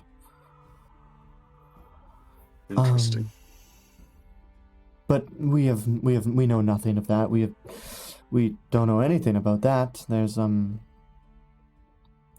rumors it's somewhere in Eldoria. It could be in the middle of the ocean, but no one knows for certain. No one knows where it is. But yes, it's anyways, if there was a 5th tree, it's long gone. We have not been able to uncover it. We've never been able to find it. No one's ever heard of it. No one knows of it. But the point of the matter is, one of them as far as we know, has died. We haven't been able to go there since the orcs took over, and we don't know, to be certain. Something is,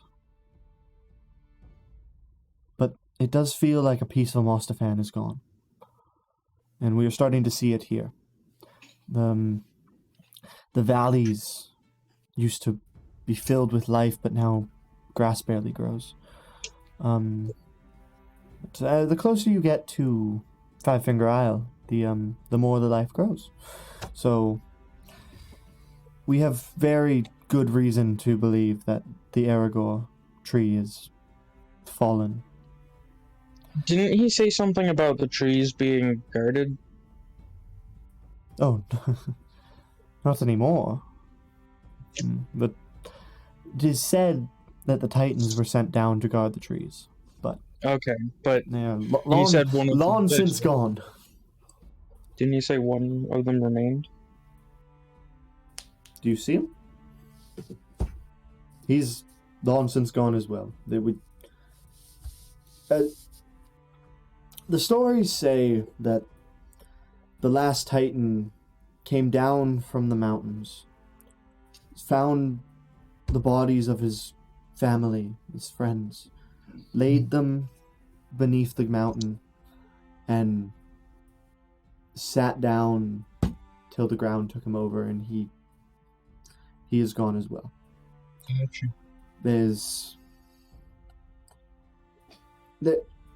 I don't. Have you been to the cliffs? I haven't been there, but we were just looking at it. Okay.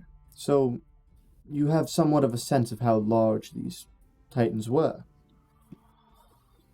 Yeah. If one were to still be alive, we would most certainly know. To put it in perspective. They're humongous beasts. Not beasts, guardians. So they were good. As far as we know, the legend, no one really knows anything of how they interacted with different people. The legends just say that they guarded the trees. Okay. So, what are we to do when we go looking for these? For what in particular? The Titan? If you go looking for The trees. Oh, just there's nothing really to do. Just I guess make sure they're in good health. But I don't know really much that you could do. You could, I suppose, look into what may be falling them ill, but I doubt that would be apparent. Based off the fact of how life is still flowing in the southern of Amostifan, I'm assuming that the Five Finger Isle tree is still lush with lush. And yes, but I mean, for all I know, no one's been there. I haven't sent someone there in a long time, so it could very well be something's happened, but I highly doubt it. Anyways, you guys are. I don't mean to hold you if you wish to go somewhere. Do you require anything for your journey? 1,000,000 gold. She laughs very softly, but could you supply us with food, perhaps? What kind would you be looking for? I mean, anything. Nutritious kind? Yeah.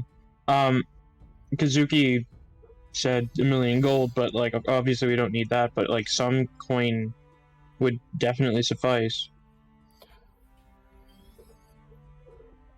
What am I giving you coin for? Well, it's going to be costly to actually head out and search for all these trees to make sure that they're in good health. Well, I'm not necessarily asking you to do it. I'm just... I mean, if you want, to investigate them. I suppose I could write up a contract. How old is the queen again? Is she like young or like is she frail? She is about probably in her 50s. She's not quite wrinkly, but she's seen better days. I suppose I haven't sent out a group to check up on the trees in a good 20 years probably. Fuck. Well, if you wish, I could write up a contract and we could have a deal and you could travel the lands for me and give me an update on the health of all the trees. I think we could do that. All right. It would give us more reason to explore. Okay. Give me... I hate to do this, but if you could give me a day to write up a contract, figure out, time-wise, let me set up some... Do you have transportation? Modes of transportation? We've got like a couple horses and a cart. Okay, alright. Well, I can... I think we technically have 4. You do have 4 horses and a cart, yes. And, plenty of alcohol. Like, we'll never get through it. You will never use all that alcohol.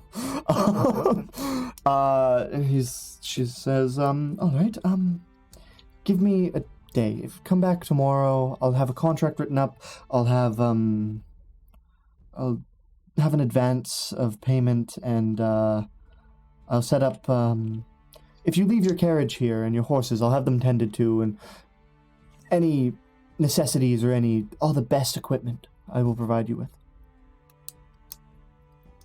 Being the queen's...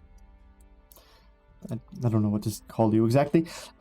Speaking of that, what should I call you? I'll need something for the contract.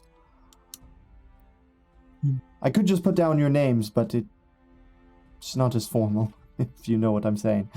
To make this proper, it'd be nice to have a name to refer to the group. Can we have a moment to discuss? Certainly. I'll write up the contract. It's not necessary for it to go on right away. I'll just leave a space at the top and I'll put it on at the top. But if you could have that for me by tomorrow morning, greatly appreciated. But please leave your horses. Here also. She grabs another pouch and she kind of pulls out a few pieces and she hands you the pouch and or hands it out to I guess Peller hands it out. Here's 3 platinum. That should cover whatever you wish to do in town tonight for the duration of the afternoon, the evening, the night, whatever you wish.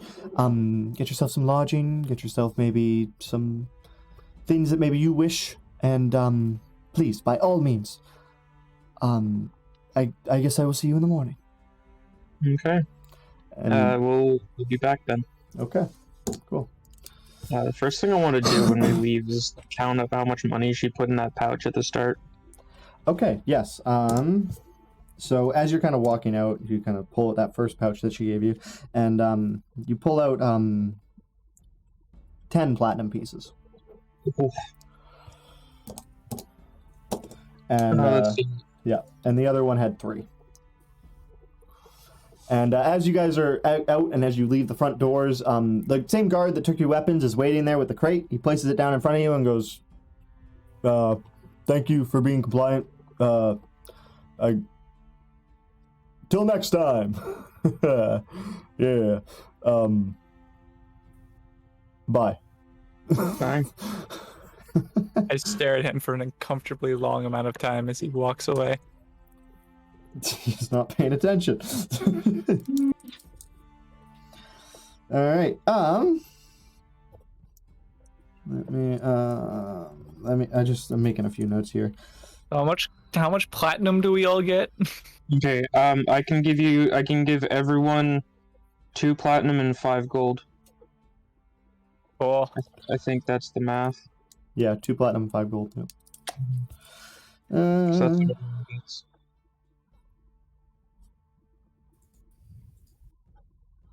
Uh, sorry, I'm just making a few notes on things that happened a while ago. and the 3 platinum she gave us at the end, that's communal. It doesn't belong to any of us, but we can. Yeah. It's mine. Technically, Peller has it. It's mine.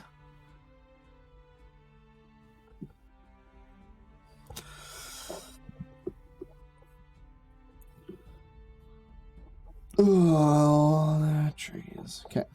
Cool.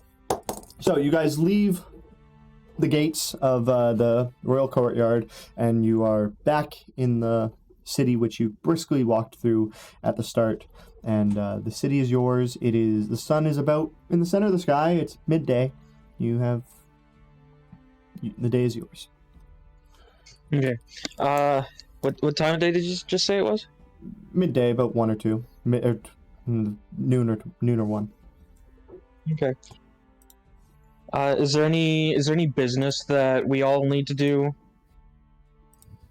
Not really. I think I'm good whenever. Did they give us our weapons back? Yes, We did. Yes. Wonderful. Nobody wants any new weapons. Nobody wants to buy any equipment or anything. Not I really. think I'm good. All right. I mean, dude, I want to go see a show. I wonder if the city has any shows going on. You could certainly ask around. Is there a like a mailman around here that I could send a message to someone? Sorry, what? Repeat that one more time. Is there like a post person that I can send a note to? Like what do you mean send a, like you just want to give a note to someone? I want to Like write a post note. office. I want to post office. I want to send a note to a different city. Yeah, he wants a message. Okay. Sorry. I thought you meant you just wanted to like find someone and talk to them, like just give them a letter. Like here. I don't know why, but like I just thought that felt Zag. Just something stupid he'd do. Those babes in the bar. Just runs up, gives them a note. Yeah, no. Hey, you sexy babe. As you guys, He hands some hooker a note. Do you think I'm cute? Yes and yes. God fucking damn it. As you guys Answer. As you guys walk around, you kind of ask around, and you ask around, Zag, and you do find of like a post office. Just not too far, but they lead you in the direction, or they point you in the right direction. So head that way, and as you enter, it is a post office. So there's a guy greeting you. He's kind of sorting through some mail on the back. It's like total Wind Waker type thing, like the wall with like the mail drawers and like the holes in it, and he's kind of sorting shit out. Zag doesn't know that. Zag doesn't play Wind Waker? Wow. I've never played Wind Waker. Wow. Okay, anyways. All right. You don't even play Wind Waker anymore. Yeah, wait a minute. Yeah, Just because I don't play it anymore doesn't mean I don't know the game. dude, 4 of us are like Wind Waker runners, and 3 of us actually still play it. Yeah, pretty much. And then Zag's just here like, Anyways, Zag, you enter a post office. I walk up to the counter and I slam my a note on the like. Wait, can I say that I already have a note written, or do I actually have to do the action of writing it? You can say that it's already written, but I would like to know what it says. It's in the note says You can type it if you don't want everyone to know, but like no, Okay. and it's literally it doesn't matter. Okay. It's a note that literally all it says. God, who's the? God, I completely forgot Keldrin. the first the guy's name. Is it Keldrin? Keldrin, yeah. what I Dear Lord figured. Keldrin, you suck. Nana nana boo boo. You can't arrest us. And then I do a picture. If you look in the roll 20. Oh God. Hold on.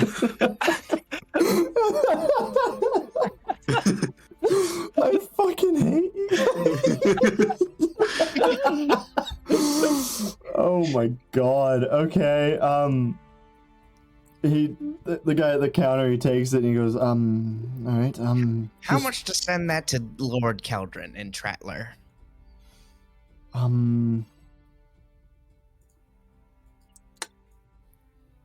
Trattler, he's pulls out a book and he reads through it. Trattler is 6 copper. Deal. Alrighty. Takes a letter, he stamps it up, he seals it, and he rolls it up and he puts it in one of the boxes behind him. He says, that should be there in about 2 weeks. All right, fine by me. Alright. I like his tattoos. It says Jessica on his right ass cheek. It's great. Anyways, what else do you guys want to do, I guess? I think we're probably ready to go to Five Finger Isle. Well, hold on. We need. You guys to have enjoy... the whole town to explore. Yeah, we need to enjoy the production of the theater. We need to go see a show. Okay. All right. It better be a good one, though. So I'm sure it will. You ask around about any plays or shows or anything that's going on, and someone does tell you of a theater in the north end of town that's putting on a play of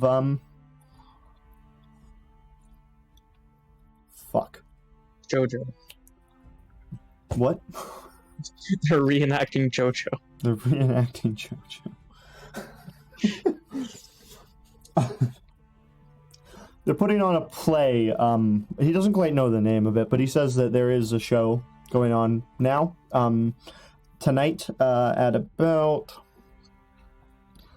he says he doesn't quite know when, but it's later in the evening. If you go there, you'll figure it out. And he points you kind of in the direction. He's just a local guy. He's like, I don't really know. I've never been there, but I know that there's a theater up there. So you can go that way. Cool. I want to go see. I want to go see the show. Do any of you want to come see it with me? I'll go see it with you. Why not? Okay. It'll be great. We'll actually be able to relax for the first time in 4-5 months. Is there audience participation? You don't know. So you guys go up in the direction you see, and you see this large dome-like building kind of appear over the hill. And as you step over and you look down, you see a large glass dome building with big double doors at the top. Two of them to be exact. 2 double doors set with a big glass dome on the front between the 2 double doors. And as you guys approach, there is a gentleman in the dome.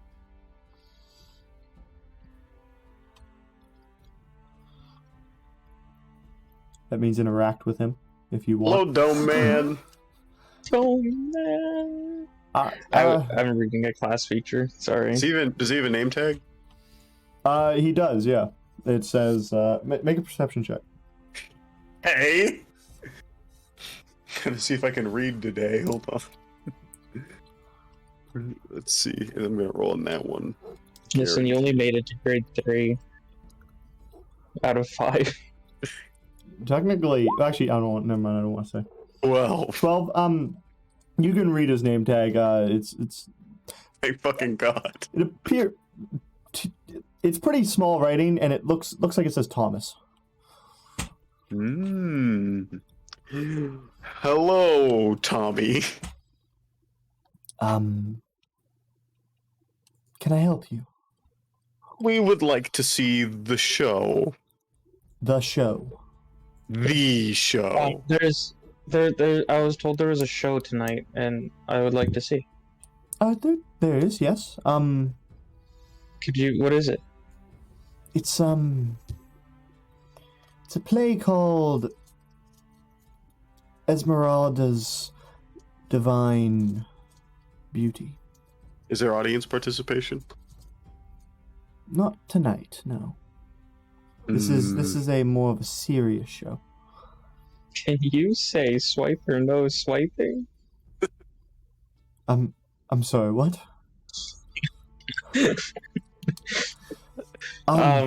What time is it? And how much is it? It's tonight at 6. And how much is it to see? Depending on where you want to sit. A chair would be nice. Of course.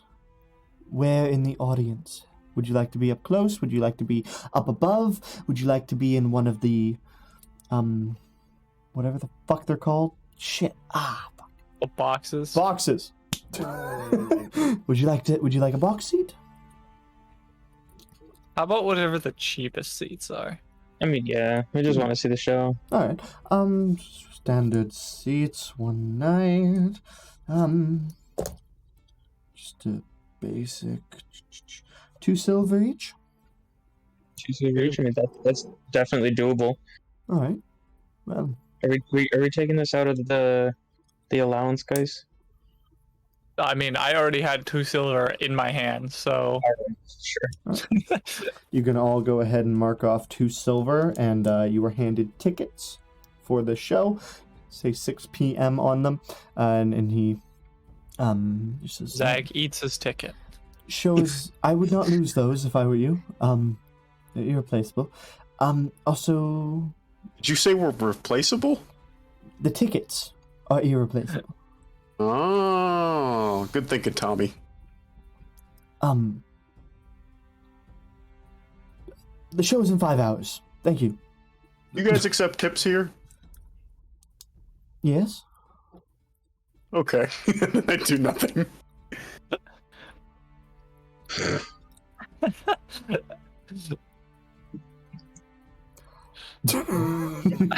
guys just walk away, and he's just kind of left there, just like, fucking people. As you guys walk away, you kind of just like take some time to walk around the city and admire it. There's a few different restaurants, some different shops that are open. There's I will say I would like to go soon. What? It's getting that time where I'd like to go soon and wrap up. Oh, that's what you mean. Okay, sorry. I couldn't tell if that was in character or not. Sorry. My bad. Zuki's gotta go, guys. Yeah, so you guys kind of like walk around the city. Is anything else you guys want to do, or do you just want to wait for the show? I mean, not much left to do. Everything's fine. Okay. Well, What happened? I dropped my headset. We're just going to the show. We're waiting. Okay, cool. Okay, so you guys kind of just wait in like in the courtyard, just out doing nothing for 5 hours. You get very, very bored.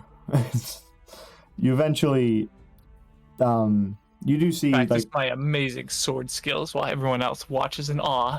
you see people begin to kind of gather at the front of the auditorium, and you take that as your time to go up, and as you walk up to the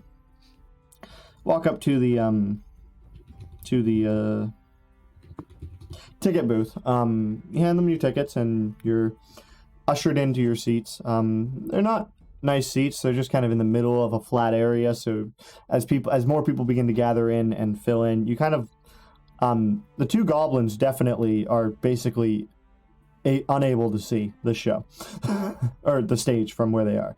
The people in front of them, their heads are lined above. There's no incline in this theater at all. It's just dead flat. So you're just looking, and basically all you can see is the people in front of you. It sucks for Zag, but I guess gas can always just change.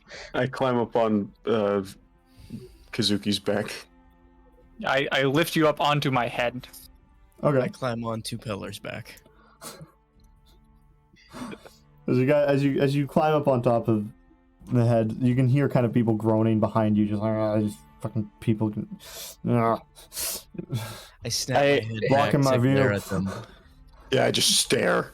While he's looking like behind, I like tap Zag like just on his back as he turns around, and for like, is there a time limit on this? I'm gonna check. This is gonna be great. I don't think there's a time limit. No, there isn't. For like a while, it's just gonna smell as if there's very potent perfume coming from Zag, like the smelling of like a lavender, just Okay. very strong. Okay. People begin to plug their noses and like surrounding you, just trying like not to. It's perceivable up to 10 feet away. Okay, so just like kind of like in the immediate area, some people are like kind of just like, oh, that's really strong, Jesus. But no one really does anything in reaction to it. You guys sit there for about 15-20 minutes, and then you look up at the sky, and it's still light outside, but you watch as the glass dome kind of gets covered in a black sheet as the windows almost close on their own and just kind of shutter closed all around the dome, and then pure darkness. And then fire erupts from the stage. I scream. Many others do as well, as this fire erupts up in just a wall of the stage, and then as it dims down and it's only sits about an inch off the ground now, a wall of fire, or about an inch off the ground, you see standing at the front of the stage a man, well dressed in a very clean set of clothing, bright blue suit with a feather sticking out of his hair. And I lean over to Zag, and I'm sitting on, so I lean over towards Power's direction to whisper into Zag's ear, just like, how far away do you think he is? You immediately get shushed. The second you start talking. I think he's 300 feet away. Not from him, not from him. From people I like ignore him. the shushing, and I'm like, hey, I don't know. I probably a stone chucking distance. Holy shit. Okay. So as the performance starts and you just watch as this beautiful story. Can I like grapple Zag? Yes. I just like go up and grab him with both hands. You can just grab him and hold him and just kind of hold them tight. I'm so confused which one is on whose head right now. Like, I am on your head. Kazuki's on Peller's. Because they're not. I am on top of Peller's head. I'm sorry. You know what I meant. All right, this is not. Can I have an advantage because he doesn't expect it? Yes. Okay.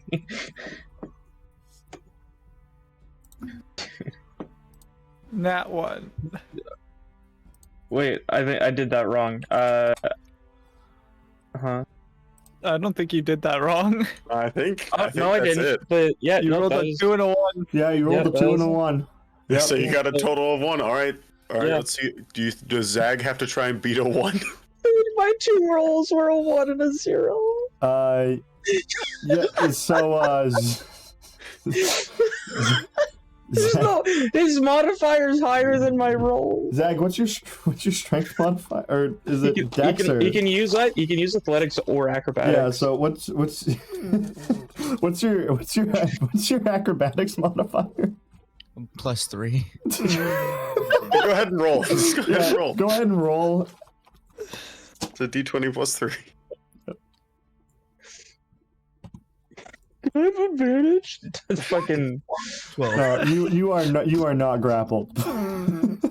So Power like reaches up and he tries to grab you, and he just kind of is swiping at the air. He doesn't really like a cat. I'm batting at his hands. And even with this immense distraction that is going on from the audience right now, People seem undisturbed as they're admiring this beautiful performance that is happening. Elegantly. How far away is the stage from us? It's about 50 feet from where you are. Mm-hmm. Yeah. That's an Eldritch Blast range. Don't, please.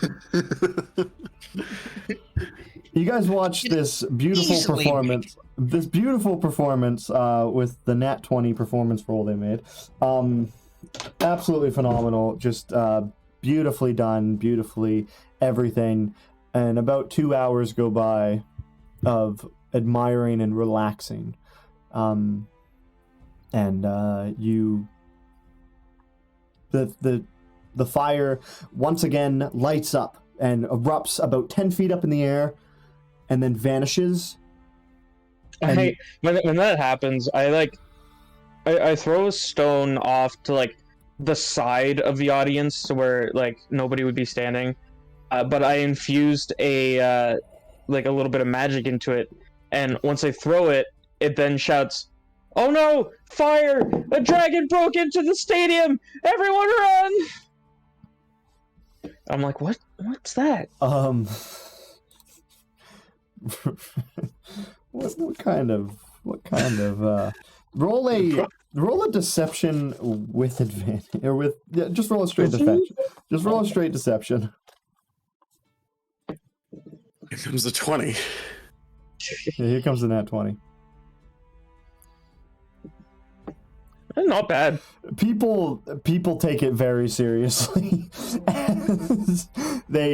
People see the fire erupt and that happens, and they just stand up out of their seats and they start running out the line, and the performers run back out and they go, no, it's okay, it's just fine, it's just this part of the show. It doesn't calm them down. They continue to run, and before you know it, you are the only 4 people in this theater with I stand up and I start clapping. Yeah, it's same. Bravo! Beautiful performance. As the panels on the skylights open up and the light begins to refill the room, you see as the performers are bowing to the 4 of you clapping at them. The best performance of their life. They are taking what they can get and they bow and take in what this is. Don't feel bad you kept all that money. Woo! I chuck a gold at them. I chuck a dagger. No.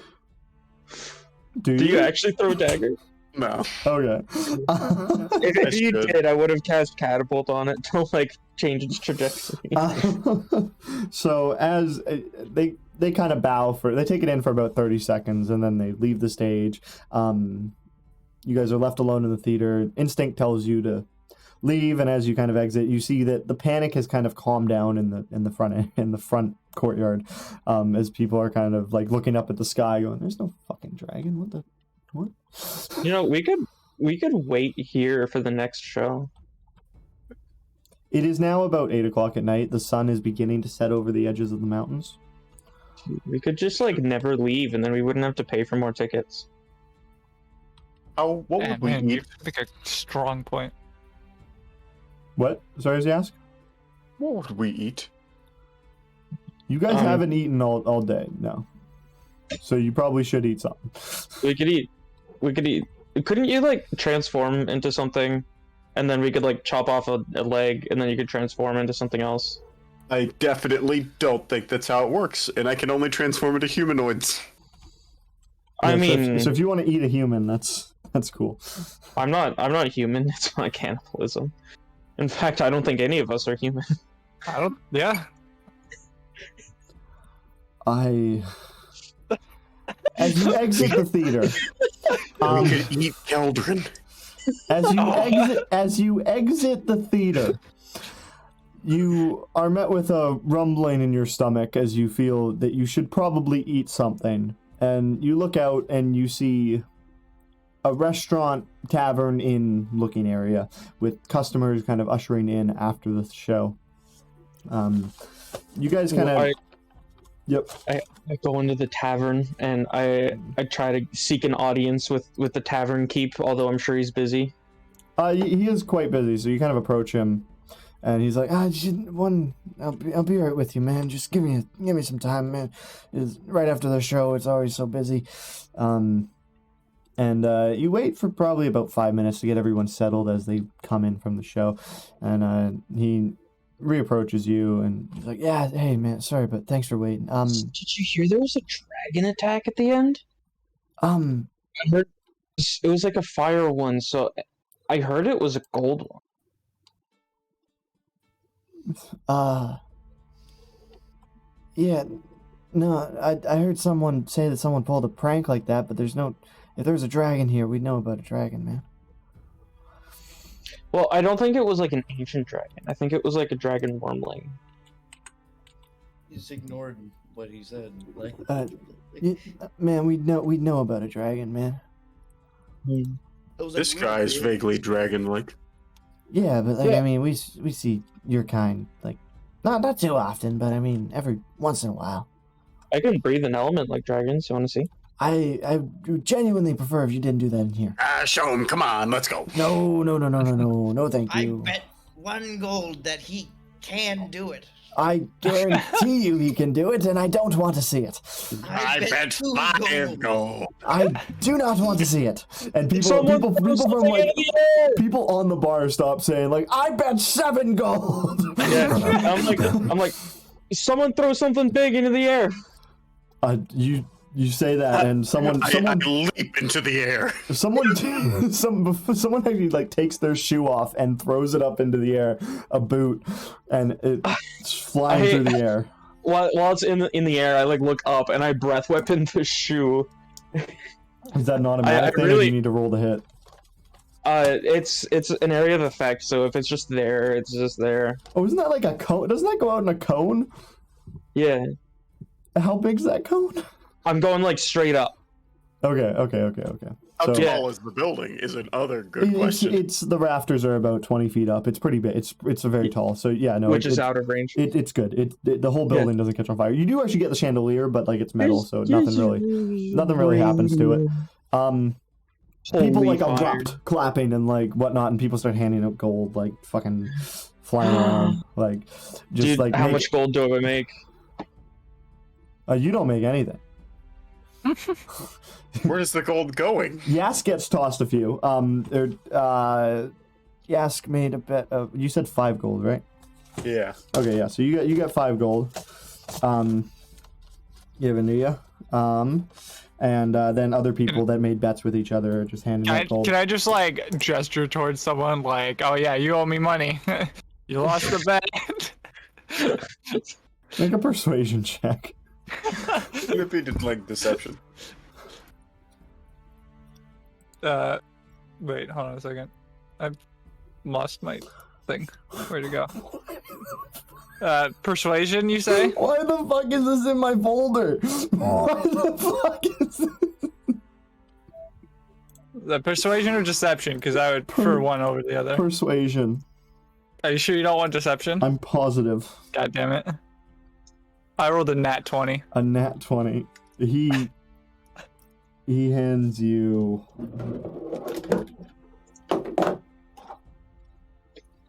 You want to roll these me? A rollies? Oh boy. Yeah. Let's go.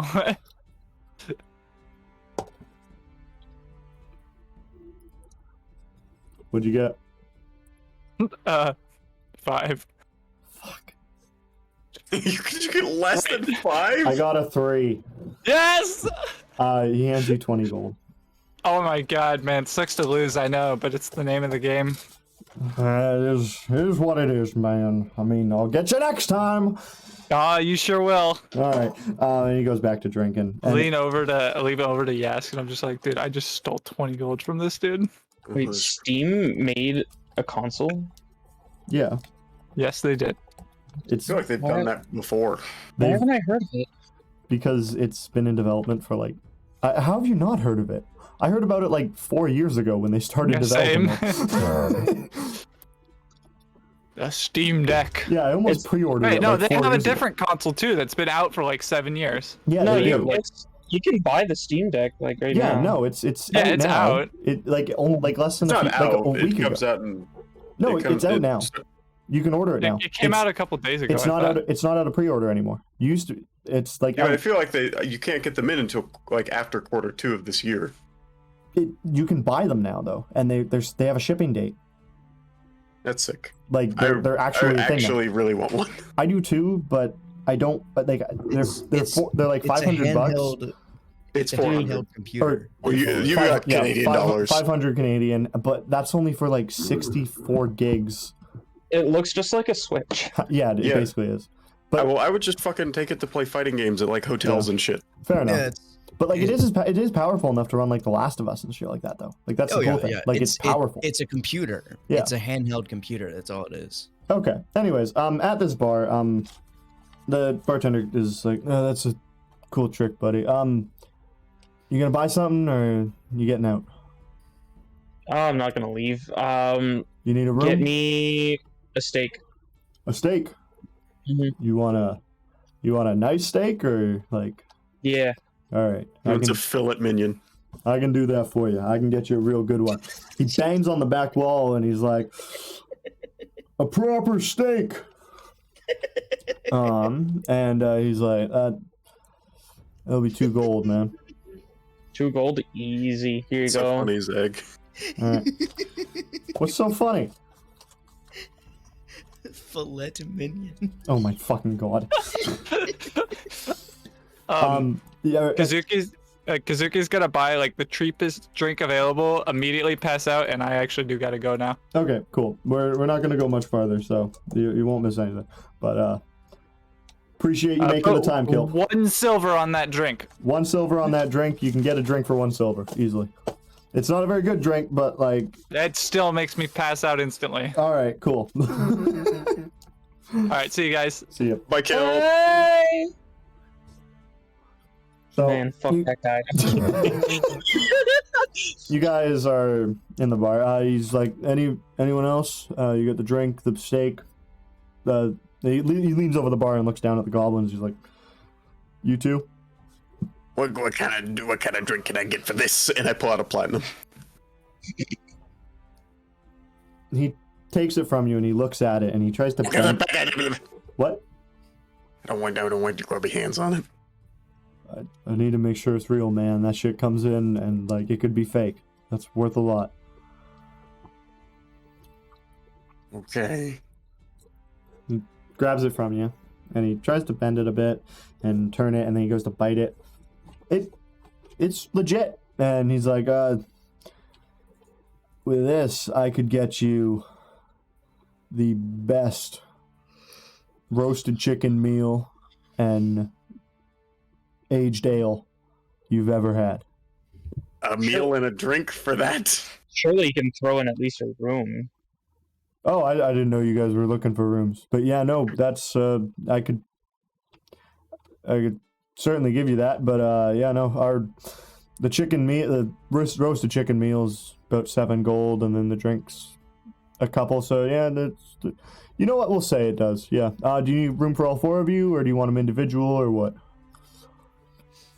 You know what? I've been bunking with a goblin forever. I would like my own room. All right. So 4 rooms. We'll go. Yeah, but yeah, that'll cover it. We'll say that'll cover it. And he bangs back on the door and he goes, "Roasted chicken."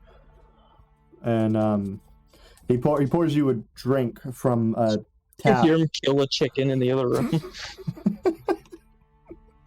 You actually do. It's a very fresh meal. You hear like ah, and then Jesus. as you can only assume, a cleaver just cut off the head of a chicken. And you're handed a drink that sparkles and shimmers as he hands it to you and says, "That's the best ale money can buy." I'll be the judge of that. You take a sip, and it is phenomenal. It bubbles, the sparkle, like it tickles you in ways you never thought possible. Mm-hmm. It's pretty good. All right. Yeah, no, the meals will be about 20 minutes. I hope that's okay, right? I bet you can't finish that in like less than a minute. My drink? Yeah. I down it in 5 seconds. While you're a tiny little goblin boy. Yes. Make a con save. All right. Yo, I'm ready for this really high DC. Yes, my very high DC. That's a cool 3. You put it to your lips and you kind of like pour it up, and the second the bubbles hit your throat, it closes. It stops on you. I'm imagining. You start choking and like heaving as you put the glass back down. You spilled most of the drink, all of it. You've spilt about $1.50 gold worth of drink on you during this, and you put it back down, and you kind of have to like thrust yourself onto the bar, kind of like humping it a bit to get your throat to open back up. And, like with a few coughs and whatnot, your throat does eventually open back up. And you regain the ability to breathe as you kind of feel very winded. This is what I imagine happens.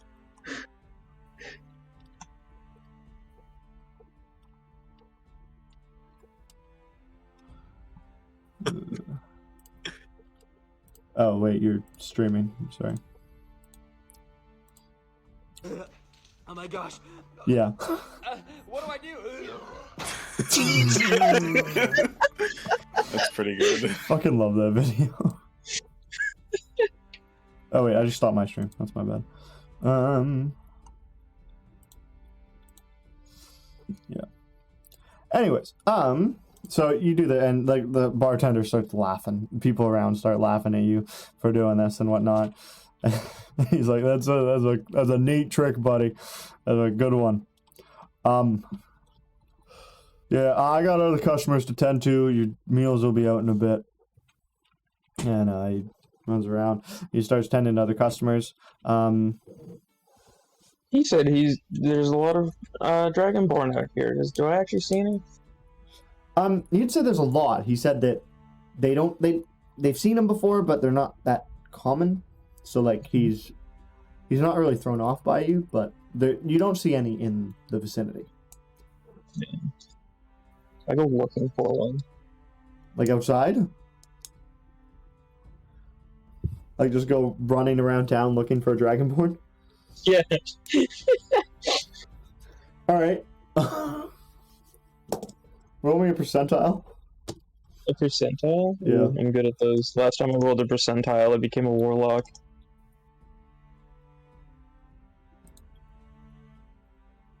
$29. Do I find 29 Dragonborn? You find no Dragonborns. Oh. Through your about 20-minute investigation period of looking around and running around, you don't see anyone really. It's about to get dusk. People are starting to close down shops and lock up things. And there's not many people in the streets. It's late. It's just not... You remember that the Queen told you that don't stay out after dark, so people are adhering to that and going inside when the light starts to go down. You come back, your food is out. Yask is already enjoying his meal. Your food is starting to get cold, but it's still pretty good. You enjoy a real nice meal with your drinks and whatnot. And it goes by pretty easily, pretty nice. And guys, we should stay outside tonight. We just bought rooms. Well, no, maybe not all night, but we should like go to bed late. We should go outside. a bartender kind of overhears and he goes, "You thinking of staying out? You thinking of going outside right now?" Yeah. I wouldn't. Well, maybe you What? wouldn't. What? What's wrong with outside? I asked the bartender. Have you not? Have you been under a fucking rock? Oh, Listen. I'm under the bar's roof. Listen, Gas is a goblin, okay? But yeah. Listen, it can't be that bad, right? We could probably fend him off.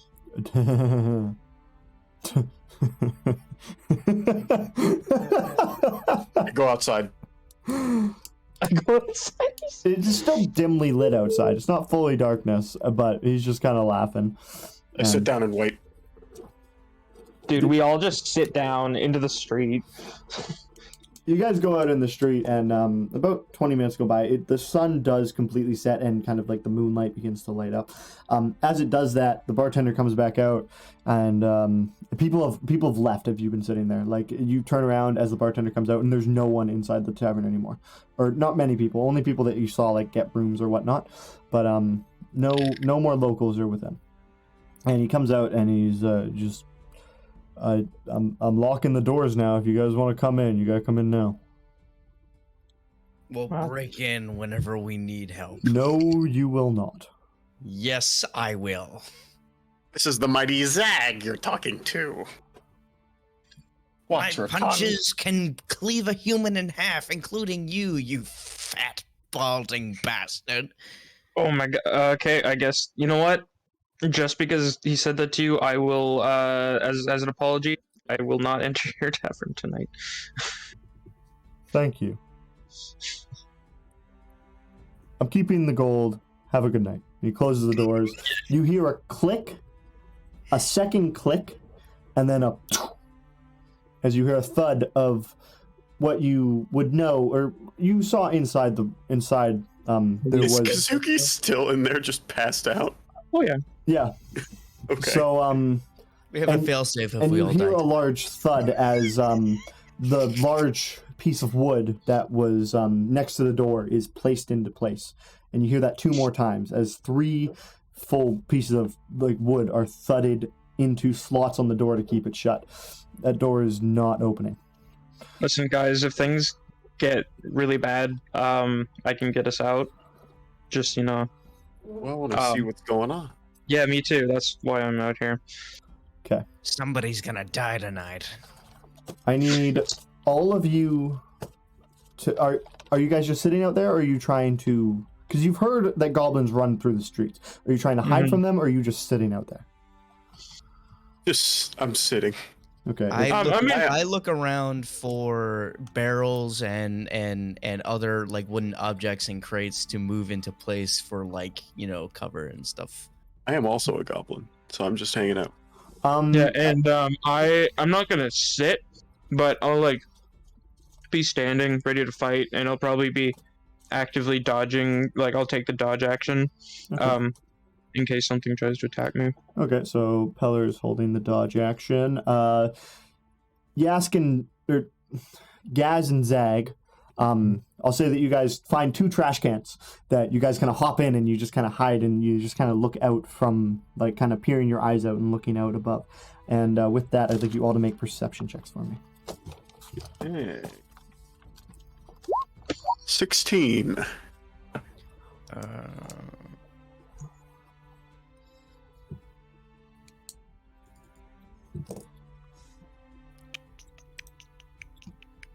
Eight. 8, 16, and Zag? 11. Okay. As you guys look out, you don't quite see anything. You're trying to be due diligent and looking. And then, Yask, out from your left, you hear crashing and banging.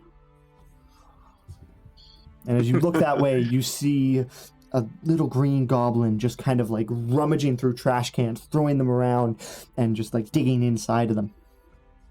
I just yell, "Brother!" and then I run over to him. Okay. You jump out of the trash can, and you pop down, and you run on over, and you look at him right in the eye, and he looks at you, and he just looks you up and down, and he kind of does the full around on you.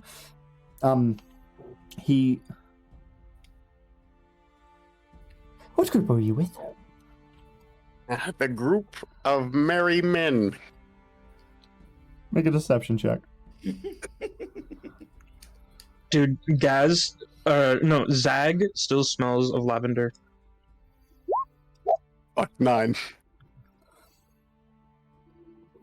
Merry men, eh? We really love hugs in the group of merry men. Can I have a hug?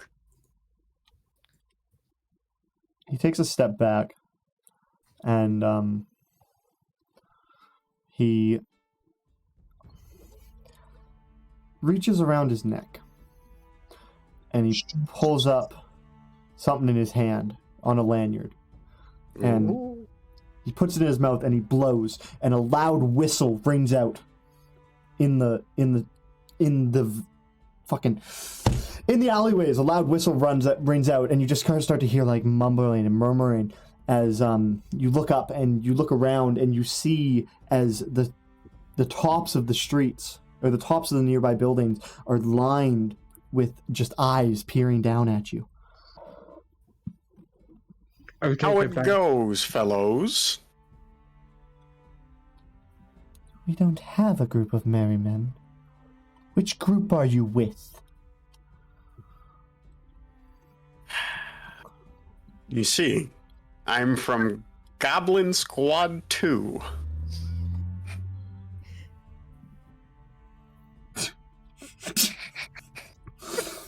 I'll let you do it again with disadvantage. Make a deception check. Well, that makes it pretty fucking easy. Wait, I meant 3. No.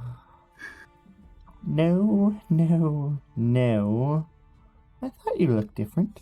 Listen, I'm sorry. I look up to you guys, and I just wanted to hang out. You guys are just so cool. We don't do hanging out. We do taking for the master. I hop out of my trash can then, and I interrupt their conversation. See, this is a merry man. See? Are you a part of the merry man group? Who are the merry men? We. We we do not associate with the merry men, and we only associate with the people the king tells us to. Listen. You're a green goblin. I can see that. The whole countryside is infested with those dirty grayskins. You know what I'm saying? Those types of goblins are not comparable to us in any sort of way. We came to this town and all that stuff. Us we merry men. And, there's no other guy. When we were told that goblins showed up at night, so we were just we wanted to see you guys. Can we join you? No. Listen. What do you want? We are here to steal for the king. We go meet the king? Oh, no.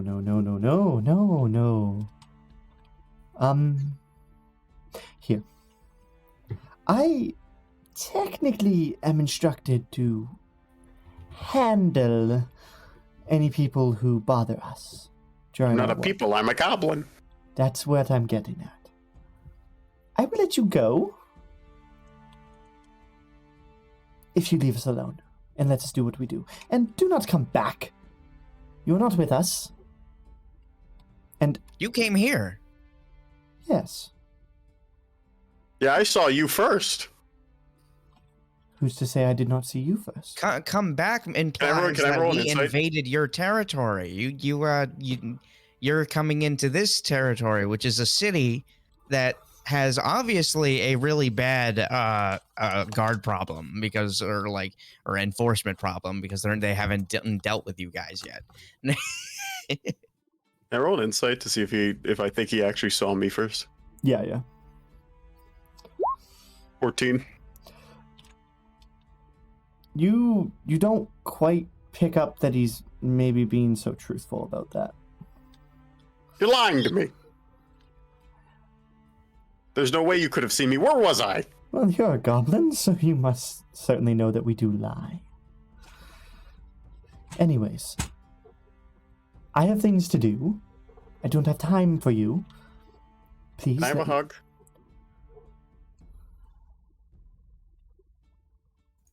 He thinks about it for a second, and I will leave you alone if you hug me. Do you promise? I promise.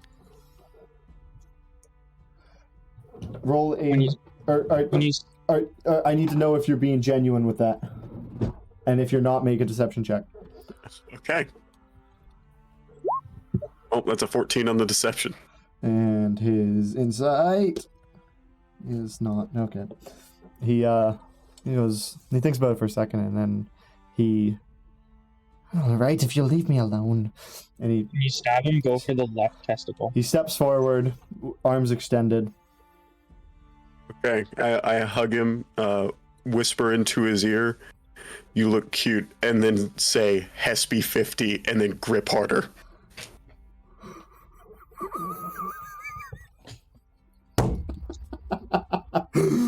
You hug him. You grab him very tight.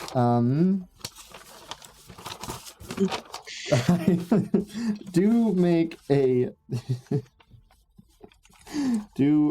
me a athletics check. Okay, that's just a raw d20. Oh, that's a 3. It's a 3. Okay, it's possible he could still fail it. Please. You should. He succeeded the deception. He You did. should give him I'm giving the goblin. Do you want advantage, or do you want the goblin to have disadvantage? I won't tell you what he got. I want advantage. Okay, you take advantage, and his roll stands. 9. It's better. It's 3 times better. Oh fuck! If he had advantage, it wouldn't have done anything. He sees you trying to grab him, and you as you kind of like wrap your hands around him, and you say it. He flicks you off, and you just shoot up into the sky, leaving him behind. He's like, he looks up and he watches you go up, and he just. While he's distracted, I pull out a dagger and go to stab him in the stomach. No, we're going to die. Dude, the thing is, Yask just disappeared for like fucking 16 or 18 rounds of combat or something. That's the thing. Okay, so here's what I'm gonna say. Kazuki technically isn't here. Mm-hmm. Do you want us to stop here? Do we want, since Kazuki's passed out in the bar and willingly took that, I'm gonna say that she's probably out. So do you guys have time to do a combat? I'm cool with whatever. I'm just sad because I really wanted the fucking primary Lotus, this goblin. Okay, I need to know, are you guys okay with going for another hour and a half? What time is it? It's 7 o'clock. We could probably wrap up and start combat in the next session. The only thing that worries me about that is Kazuki not being involved. You could open up the bar door. I mean, he could either open the door or you could just be like, "Hey, Kazuki, show up an hour later." I made that bartender a promise. I'm gonna go to bed in that bar tonight. Okay. Just because 1, I don't have a map. 2, we've already gone for a decent bit of time. Question: If Yask were to take off his shoes early, would he fall back down, but the shoes keep going? Yes. Okay. So you could take an action to take the shoes off and fall down on your own. But I guess that's all a problem for. Actually, how much time do we have? I mean, I'm whatever. Because we've been going for 3 hours. Normally we go for about 4.5. So are we okay to go for normal time? Because we could probably do this as long as everyone just does their shit quickly and we don't spend too much time. No, fuck it. If we do this shit quickly, sure. Okay. No dilly dally. No dilly dallying. This is the first time I haven't had a map for you guys. I do apologize. But Dude, imagine not having maps. I did not plan for this to happen. I would never do that. How do you fill in a space in Roll20? What do you mean? Can you fill in, or do I just have to get a gray JPEG? Oh, when you're in your map settings, when you can switch between maps and stuff, You can hit edit on one of them, and you can decide its size, and you can decide the color. its There you color. go. I got it. Yeah. Thank you. Just fucking take off into the sky. Yeah. Dude, yeah. So, you'd be gone for 20. That's 20 seconds less than 2 minutes. Yeah. So you'd be. You are gone for 17 rounds. Yeah, you would be gone for a very long time. 17 rounds, dude. So, it might be a good idea to take the shoes off. I take the shoes off. Okay, we'll say that you can do that. You do that on your first round, and sorry, I'm just now I'm scattering to get something together. Okay, Yask is up here. I'm gonna flip you upside down to signify that you're in the air. Did you guys see that picture I sent of like the example of the cube? Yes. Yes. Where is it at? I'll just post it again. Okay. Oh, I see it. Yeah. Yeah. Oh wait, I saw the one you just put in.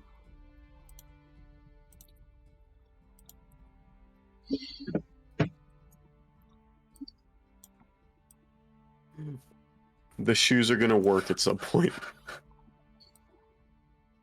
We'll see. You're correct. These brown things are. Can you guys see this? Yep. Okay, good.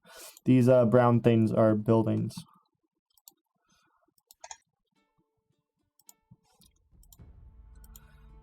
Can I roll initiative? Yeah, you guys can all roll initiative while I get this set up real quick. That was an accident. Fucking advanced dice roller, please. That's worse. Could have taken the accident.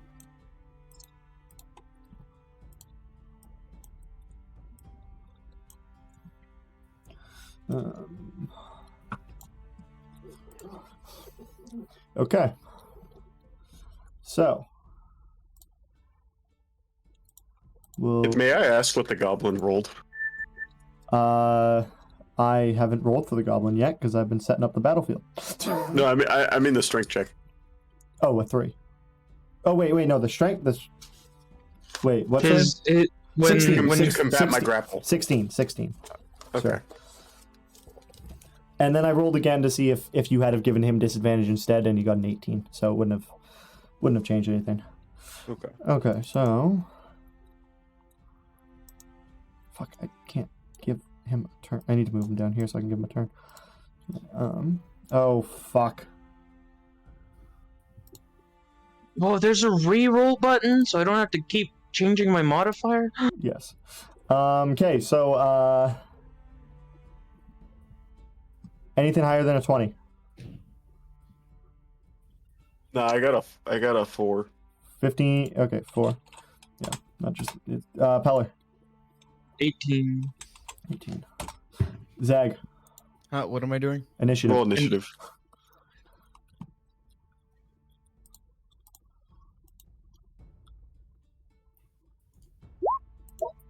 Four. You rolled a d4. Yeah. Oh. Roll a d20. Oh, okay. 21. You crit. Kinda. No, nat 20. Not crit, I guess.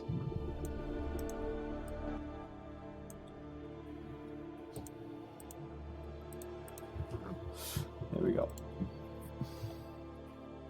All right. So, Zag. Oh shit! Not 20. Shit. Cool. There we go. So, Yask. I will say that before your turn happens. So as this turn happens, you are falling out of the sky. You are falling back down. How high up am I? You 1 round, 6 seconds. You would have gone up about 50 feet, or about let's say 30 feet. Even though physics says otherwise, but you know. Alright, so then I have to pick between either letting you take that 3d6 or 3d8 or whatever, or That's what I was about to say. Yep. Let me roll his initiative. Also, I can handle it. This music Not is not well, really perhaps. what I thought it was.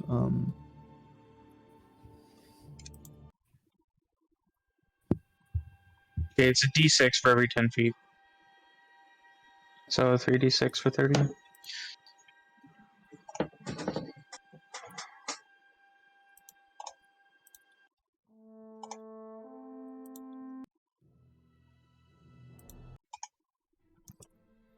I need to go through all these songs and figure, like, Find like a combat one. yeah.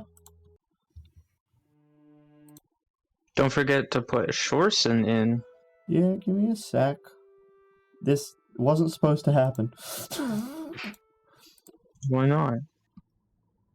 Huh? Dude, it's always my fault too. I'm always like, yeah, you know what? Let's kill Cecil, and then I'm like, oh, you know what? Let's destroy the fucking guy's kitchen. Oh, you know what? Let's go outside. Yeah. No, this is fun.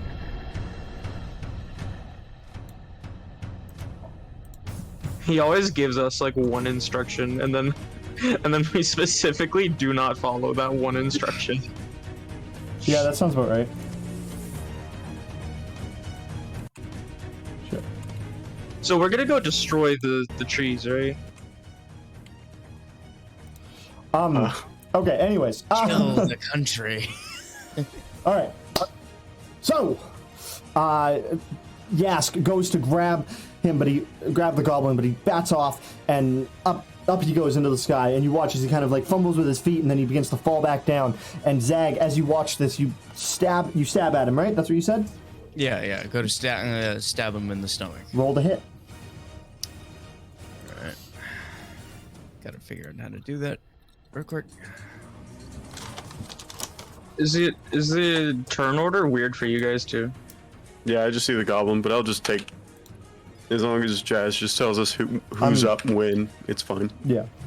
What do I roll for this? A D20 plus your dagger modifier? I don't know. I don't have a dagger modifier. You don't have a dagger modifier. What's a... Is that just your strength Your and... dagger, it's dex. Oh, okay. Dex and your proficiency, I guess. Yeah. If you're proficient in simple weapons, which I think everyone is. So. Yeah. Everyone is. So dex modifier plus your proficiency bonus. Plus my proficiency bonus. Your proficiency bonus is 2. Yeah. So 10. 10? 10 will miss. Damn. I miss everything. I fucking hate this game. listen, but you remember you've got a bonus action.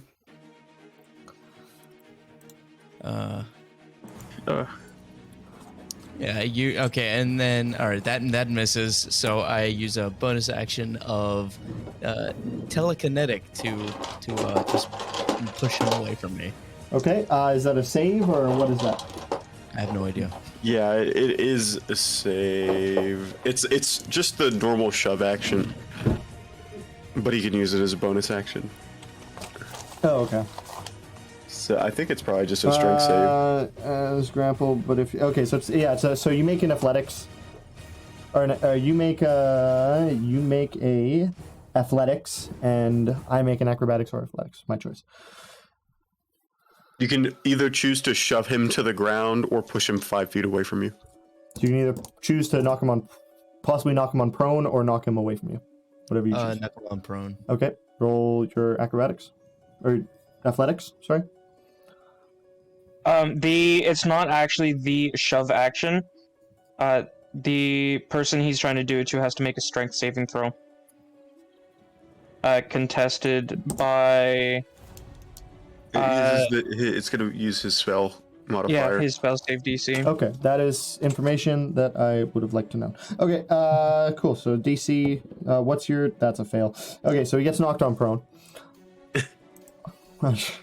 You force him on the floor with your mind. Yeah, you just force him down Grovel for me!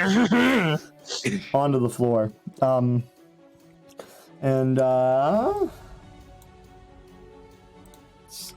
him Dude. next. When he has a 21, but there's nobody else in initiative. That's not my fault. Yeah, so it's his turn. He is on the ground, and just let me read something here real quick. Sorry. He spends half his movement to get up, right? He does. Is that a Yes. thing? Yeah. Or he can just move at half movement. So he stands back up, and he just slashes at you, Zag, Alright. with a that's plus 4, 21 to hit. I'm assuming that hits. 21 to hit? Yeah. Yeah, of course that hits. Okay. Just making sure. 3 damage. Actually, 3 plus 2. Sorry, 5. And moving on to Peller. You're watching all this happen. And yeah. You still have to put Shorson in. Just do your shit, okay? I got it. Calm the fuck down. I will. You know, I'm gonna use a new ability that I got recently. I'm going to firebolt the guy. Actually, no, I'm not, because he's not prone anymore. I will firebolt him. Okay. For a 13 to hit. That will miss. Damn. I'll use my bonus action to command Shorson, I guess, and I'll also come up about here. Shorson's got a movement speed of something. Can you make Shorson catch me? I can catch you if I want. For no damage. Okay. Alright. So what's happening now? I'm gonna... Okay, I'm not actually gonna do that. This is 35, 40. That's his full movement speed. He's gonna go over there, and he's going to attack the Mr. Man here. Okay, roll the hit. For the exact same roll, actually, I believe. Yep. 21 this 21 time. will hit, yes. Yay. I'm so happy. Roll some damage. 7 whole damage, dude. You slash at him and he just, like, takes it and it kind of just, like, rips half his stomach out and he just falls back dead. Yo, I killed him. Alright, I really like how I glared at him and he just crumbled to the ground. Is that it? It was sick. Peller? Yeah. Okay. So as you do that, you guys begin to hear like grumbling and growling, and you watch as... Let me find them. We're either gonna solve the goblin problem, or we're gonna solve Keldrin's problem of us being alive. And you watch as 6 goblins that were once there all simultaneously jump down off the roofs of the buildings. And they all take fall damage and die. Yeah, I know. I mean, they could probably make acrobatics check to not if you don't want to go. I'm making acrobatic. I know what I'm doing. Calm down. I'm just making one for all of them though, because I'm not rolling this 6 times. And they all pass. Cool. Yeah. So they don't take any. One of them could be a klutz. Nope. Hey. Okay, fucking fine. Second one passes. Third one passes. Fourth one passes. Fifth one. Holy shit! Oh, fucking that one fails. Okay. See? One of them was a klutz. One of them was a klutz. You were very right. Fucking controller, get out of my way. Oh, fucking hell. Oh, damn it. Alright, give me 1 second here.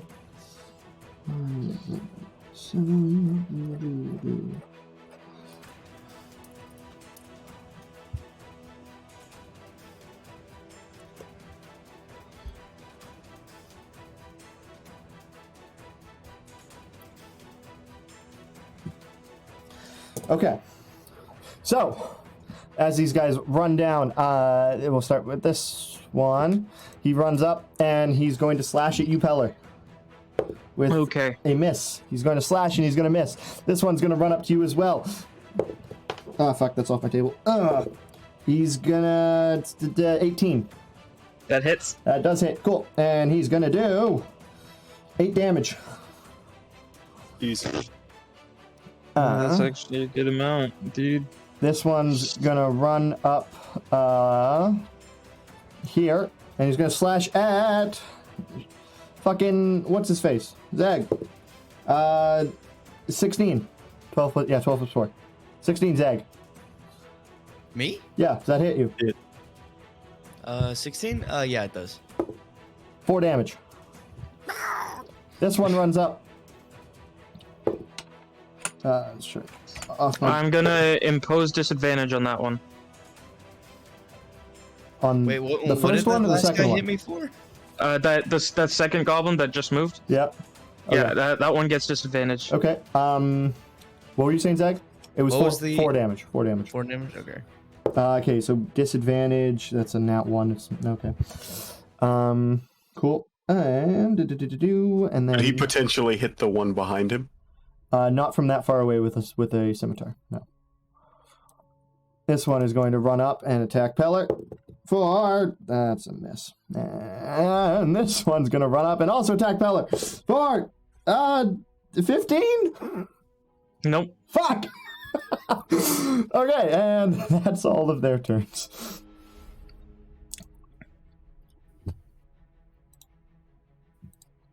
All right. And that is moving on to Yask.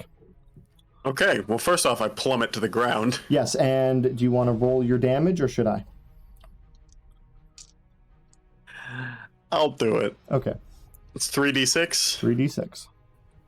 Okay. 9 damage. That's not ideal. It's not horrible either. You're right. Max being 18, you're exactly half, so. This one right below me is already dead, right? That's the one that's dead. The one that is below, one tile below you, yes. Can we get like an X on it? That's my bad, sorry. Okay, I am going to swing my rapier at the one above me. Okay, roll the hit. Advanced dice roller. Let's see here. 18. 3d20, what?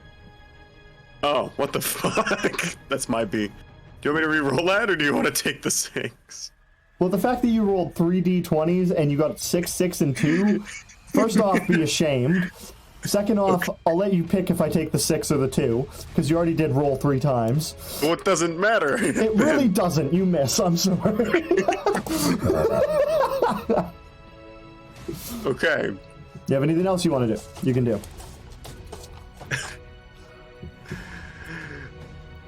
Bonus action, disengage, hide behind Shorson. Okay. End turn. End turn. Zag, moving on to you. All right. And I am playing with my dagger like some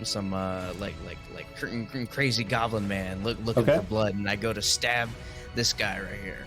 Roll the hit.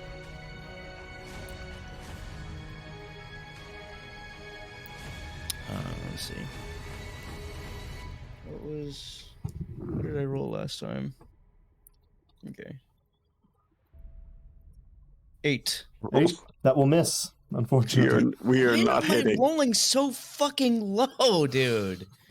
All right. This is game of luck. Because no, this game is more like game of suck, and all right, so I do a bonus action of telekinetic, and I go to Is that a one-time thing, or is that a like once per day, or is that an unlimited? I'm pretty sure you can do it all the time. What's the feat called? Telekinesis. Telekinetic. He just. Yeah, I'm looking. Yeah, it's just as a bonus action. Okay. Yeah. No, for sure. The creature can willingly fail the save, though. Okay. Does it Keep that in willingly mind. fail? No. We'll make the save. That's a 11. I'm assuming that's a fail. Cool. Gotta be. It's your spell save DC has to be at least 15, I'm assuming. Anyways, with that, Zag, are you doing anything else? I disengage and I Well, you can't- disengage as a bonus action. It's an action depending on what you're. He's a goblin. He can disengage as a bonus action. I forgot about that. Okay. nimble escape. Yep. So And, you just use your bonus action, so you can't disengage, but you can choose to move. Moving doesn't count as an action. No, you have 30 feet. You have 30 feet of movement on your turn that you can use whenever. Yeah, there's 3 things. You have an action, a bonus action, and you have movement. If you create a square of distance between you and an enemy, they can choose to attack you as you leave their range. But if you stay next to an enemy, they can't. So that's the idea behind disengage is they can't take an opportunity to attack. So if you moved right now, you'd get 2 attack or one at disadvantage. Well, it depends on how far he moves. Or wait, did you shove him or did you prone him? Nimble escape, you can disengage or Zag. apply to action as a bonus action. Did you? Did you? Yeah, but you already used your bonus action to use. I got Yeah. Did you with your telekinesis? Did you push him or did you prone Like him? I'm prone. Okay. Prone Yeah. him. Just making sure. So, this guy, I'm assuming this one is prone. I'm assuming, unless it was the other guy. It was this guy. Yeah. Okay, so yeah, if you walk away from him, he'll have disadvantage to attack you. So you could like go out this way. How do I move my? You just use grab it. you click on the cursor and then you can move him. It Should won't be let able. me. Does he not have permissions to move his own guy? He should control. No, he doesn't, because I made him when he wasn't in. Cool. There you go. Yeah. Yeah, and before you let go of the left click while you're dragging, you can even right click to see your like a ruler telling you how far you've moved. Oh. I'll go right here. Okay. Cool. You did. So yeah, there you put at least 1 square of distance between the guy on the left, which means that he can try to attack you. And he is going to miss. Yeah, you knocked him prone though, so he had disadvantage. Yeah. He would have hit with you missed with disadvantage. So you good you did that. Okay, anyways, moving on to Peller. Pillar. All right. he ask- I'm going Why not? to. I'm gonna do a thing. Okay. I'm going to cast Grease here. So all 3 of them have to make a dex save, and well, frankly, so do I. Is that just instant or at the start of the turn? Immediately, as soon as it appears. Dex save? Yep. What's the DC on that? That's going to be a 15. And what happens when they fail? They will fall prone. I fall prone.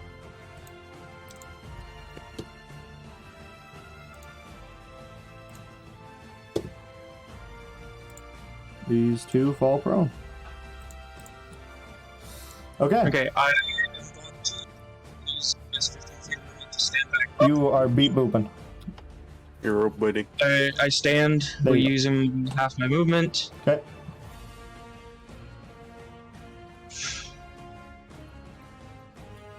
And I will go. You know what? A lot of these guys are pretty fine, so I'm gonna go.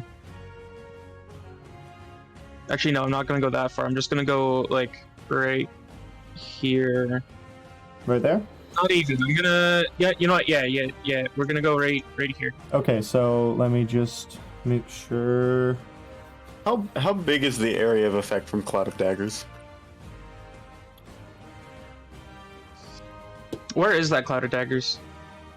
Or it wasn't cast. Yeah, I'm just asking. I don't know how big it is.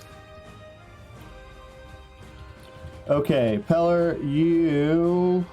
So the one on the 5th one on the bottom already used his reaction, so he can't, right? Yes, no, yep. That one's not attacked. That one doesn't have it. But one of them 5 feet on each is side. you're going to take 3 damage from one, and from the other one does a 14 hit you? 14 does not hit me. Okay, so that one misses, and then this one is just a straight. And that's a 17. 17 will hit me. Okay, and so that's 6 plus 2, and 1 plus 2, 3, 3, and 8, 11 damage total for the whole turn. Okay. Cloud of Daggers is the same size as my grease. Okay. You have to pick a point in between the squares, and then it does that.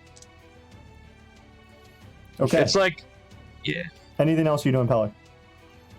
So I move over here. I use my action for grease. I'm going to use my bonus action to command Shorson. Nobody is immediately next to that. I'm actually going to send Shorson up.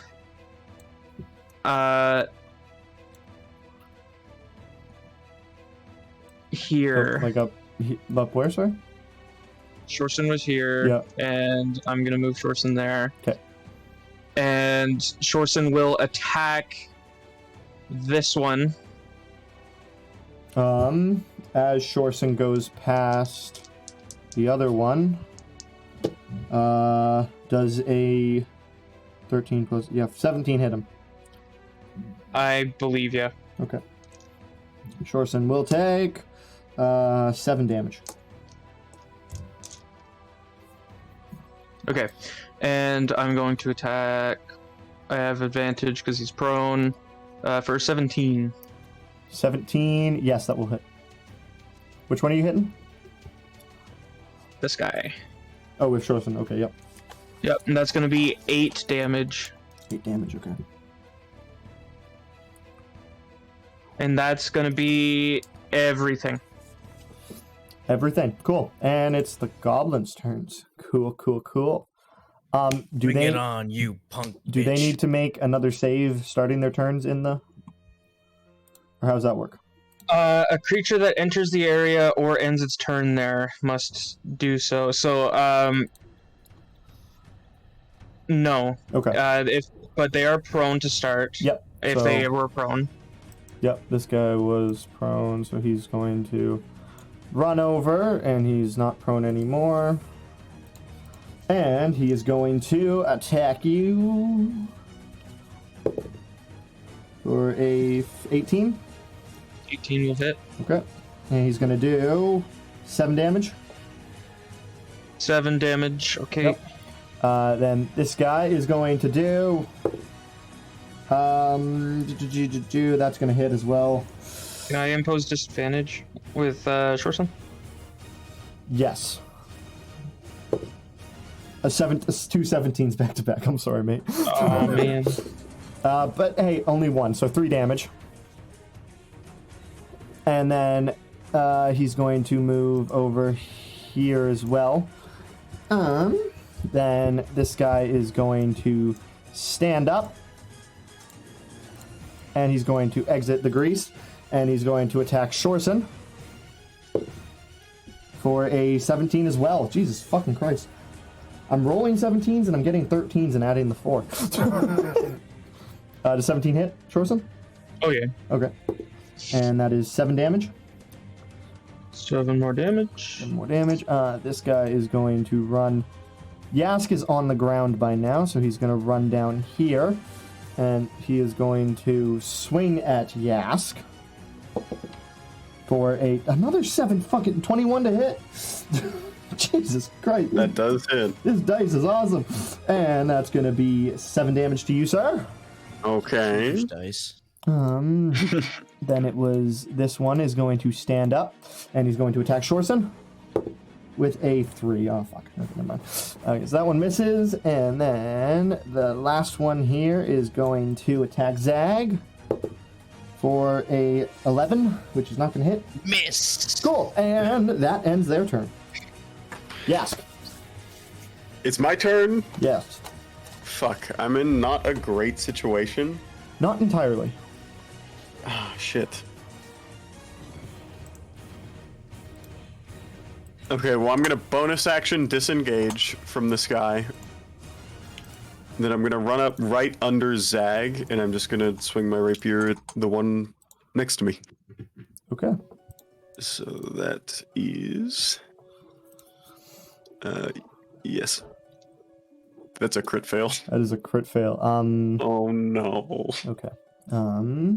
Roll me another d20. 14. 14. Zag, what's your DC? What's your Or AC? AC, sorry. My AC. Yep. Your armor class. What's your armor class? 14. Oh no. Roll some damage. Do I get sneak attack? I don't think you have to use sneak attack. Okay, I choose not to use sneak attack. That's probably a good idea. So Josh, if I roll a 1 next to you on my attack roll, I then roll again to see if I hit you. Oh. I am hitting you. Roll some damage. Let's go. Woo! Damage. That's Yes! max damage. That's 12 You damage. take 12 damage, Zag. God damn it!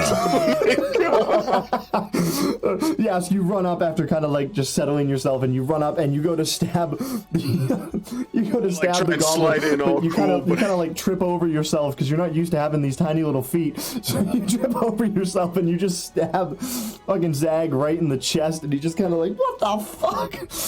And, How much health do you have? 8. That's and more than I thought. moving on.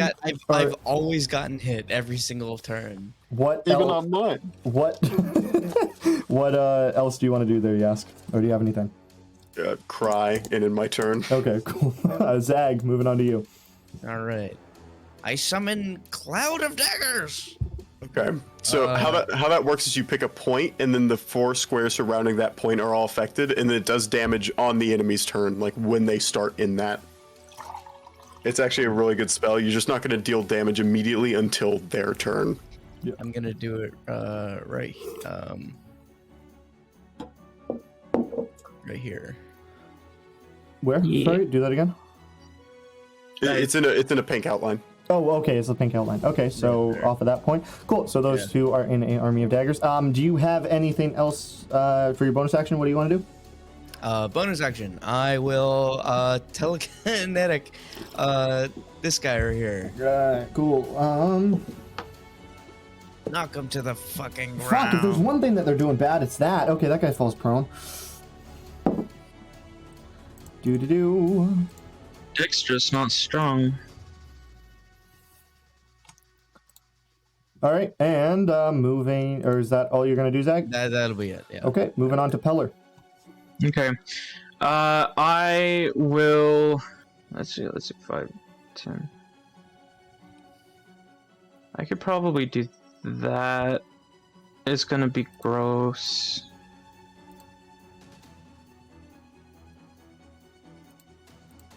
I'm not actually gonna like move him, but I'm just checking. So if I go here, then here. Okay, so if I were to breath weapon out in this direction, it would go 1 square, then another one, but expand out both ways. Yeah, let me just. And then it would go another one and expand out both ways. Yeah, So could I would- hit all 4 of them from here? 1, 2, 3. Yeah, you'd hit all 4. Yep. Okay. Jeez. And I would. Actually, I'd only hit the enemies You too. wouldn't hit Shorson, yeah. You just Dude. because of D&D logic. Even though it's a cone, it's fucking squares for some reason. That's like my least favorite part about fucking combat is how that cone works. I just fucking hate it. I can't stand it. You can always change it as DM. I'm You can be debating like- on it, just like try it to see how much it breaks the game. But you know, we'll see. So all 4 need to make a dexterity saving throw. Dexterity saving throw. Let's Okay. be fair, all 4 will probably pass. What's the AC on or DC on that? Let's find out what they roll first. Or actually, no, it's fine. It's for your own sake. 13. 13. That one barely passes. Okay, so that one's good. That one fails. How much is how much? Or actually, we'll go through. I'll just mark them real quick. That one fails. That one passes. Oh, no, wrong thing. Raw, and that guy. 13, you said? Yep. Barely fucking fails. Okay. Okay, so the red ones failed? Yep. Yes. Alright, so the red ones will take full damage, and the other ones will take half. Roll some damage. That's very unfortunate. So these guys take 3 damage. Does it say... It doesn't say if it's rounded up or down, so that's a 2. 4. This guy takes 1. This guy takes 1. And this guy takes 3. That kind of sucked ass. Alright, I'm going to have Shorson go 15, 20, 25, 30. Okay. Has Zag? Does Zag have access to level 3 spells, or is that not till next level? Not That's yet. at level 5. Yeah. Okay. Shorson is not going to be hit, and that's a D12. My bad. And does a 15 hit him? A 15 does hit. That's it. Okay. Shorson is going to take 12 damage, or not 12. Sorry, 8. Sorry, my bad. I did 8. I did 6 times 2, not 6 plus 2. 8 damage as he is running away from those ones. Okay. He's going to try to shove this guy. Okay. So make an athletics. He rolled a 17. He does not get shoved. Okay, and then how much was that? That was, let's pull the ruler up. That was his. So he's got 10 left. Yep. Right there. That would be my turn. Okay. Yeah. Or wait, did he just move back? Sorry. He was here, and then he went here. Okay, is that like he was here? Yeah. And he just went here? Yeah. Okay. Never mind. Okay. Cool. And moving on to them. Cool. So these two guys got to make what kind of save, Zag? I don't think they make saves. Do they? Oh, they just take damage, right? Or Yeah. It's 4d4. Yeah, 4d4. is it just I feel like what's the spell? Actually, it's going to be 64. What's the spell? A creature takes 4d4 slashing damage when it enters a spelling area for the first time on their turn starts in this turn. Or starts there. Okay. Is it 64? This is a second level spell. It is, yeah. Because, what's is it a second level spell? Oh, gotcha. Yeah. No, okay, yeah. My bad. Okay. 4d4. Okay. Roll your 44. I need to read more than just like the first half. I mean, 45 is still maybe. Zach, 7. that's 1d4. Wait, so no modifier, just 4d4. Oh, okay, gotcha. Okay, so the first one's a 3. Okay, so 8. Okay, you rolled that one. 8. 8. Because there's no yes. modifier. 8, so that one... Jesus Christ. And... Okay, cool. They are both Did the still first guy up. died right away? Why don't these guys die? That guy rolls he really not- low on health. Does he not get to hit them separately? That's up to the DM if he chooses if it's the same for all of them. They only get hit on their turn. Yeah, no, I'm gonna say no. Just, yeah. Okay, anyways, so after those guys do that, this guy is going to attack Shorson for a miss. This guy is going to run up and attack Shorson for a 22. Yep. Yep. And that's going to be Roll low. 4 damage. No, thank you. This guy is going to run up and attack Peller for a miss. And this guy's going to run up and attack Zag for another miss. Oh my god, you have no idea how important it is that these things are missing. This guy's going to stand up and attack Yask and miss. Fucking, I'm going back to that other. Okay. Fucking Jesus. And then this guy's going to run up and fuck. They all miss. And they end their turn. You love to see it. Yask with Zag on deck. I am not going to move. I'm not going to disengage. Okay.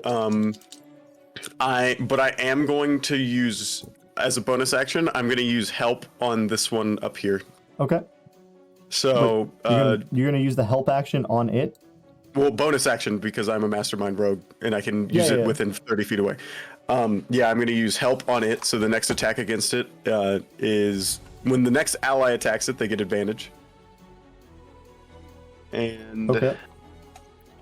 Oh, yeah, that's the different. That's not just the standard help. That's your feat or whatever, right? That's one of your feats? it's part of my subclass. Yeah. Okay. I'm just reading the help act. I had to reread the help action because I'm like, that's not how that works. But then I remembered we already talked about that. Never mind. Okay. Yeah. Just fucking to keep it consistent, even though I was using it and not how it worked earlier, I'm still gonna fucking like spit all the way over at him. All right. Cool. Perfect. All right, and I'm gonna attack this one right in front of me. Roll the hit. If I roll a 20 and kill Zag, I'm going to fucking not a 20. 7. That will miss. That obviously yes. Yep. So that's my turn. All right, Zag. All right, I'm gonna attack this one with with my dagger. Doesn't your Eldritch Blast do more damage?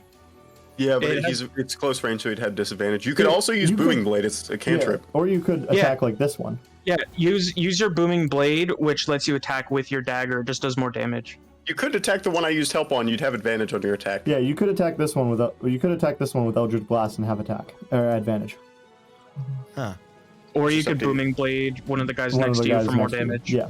So it's up to you. You don't just have to hit him with the dagger when there's someone next to you. Is the point? Okay. But I haven't tried Booming Blade yet, so I'm gonna try Booming Blade on this guy right here. Roll the hit. Honestly, Booming Blade's gonna give us some good control. If it hits, our rolls have not been great.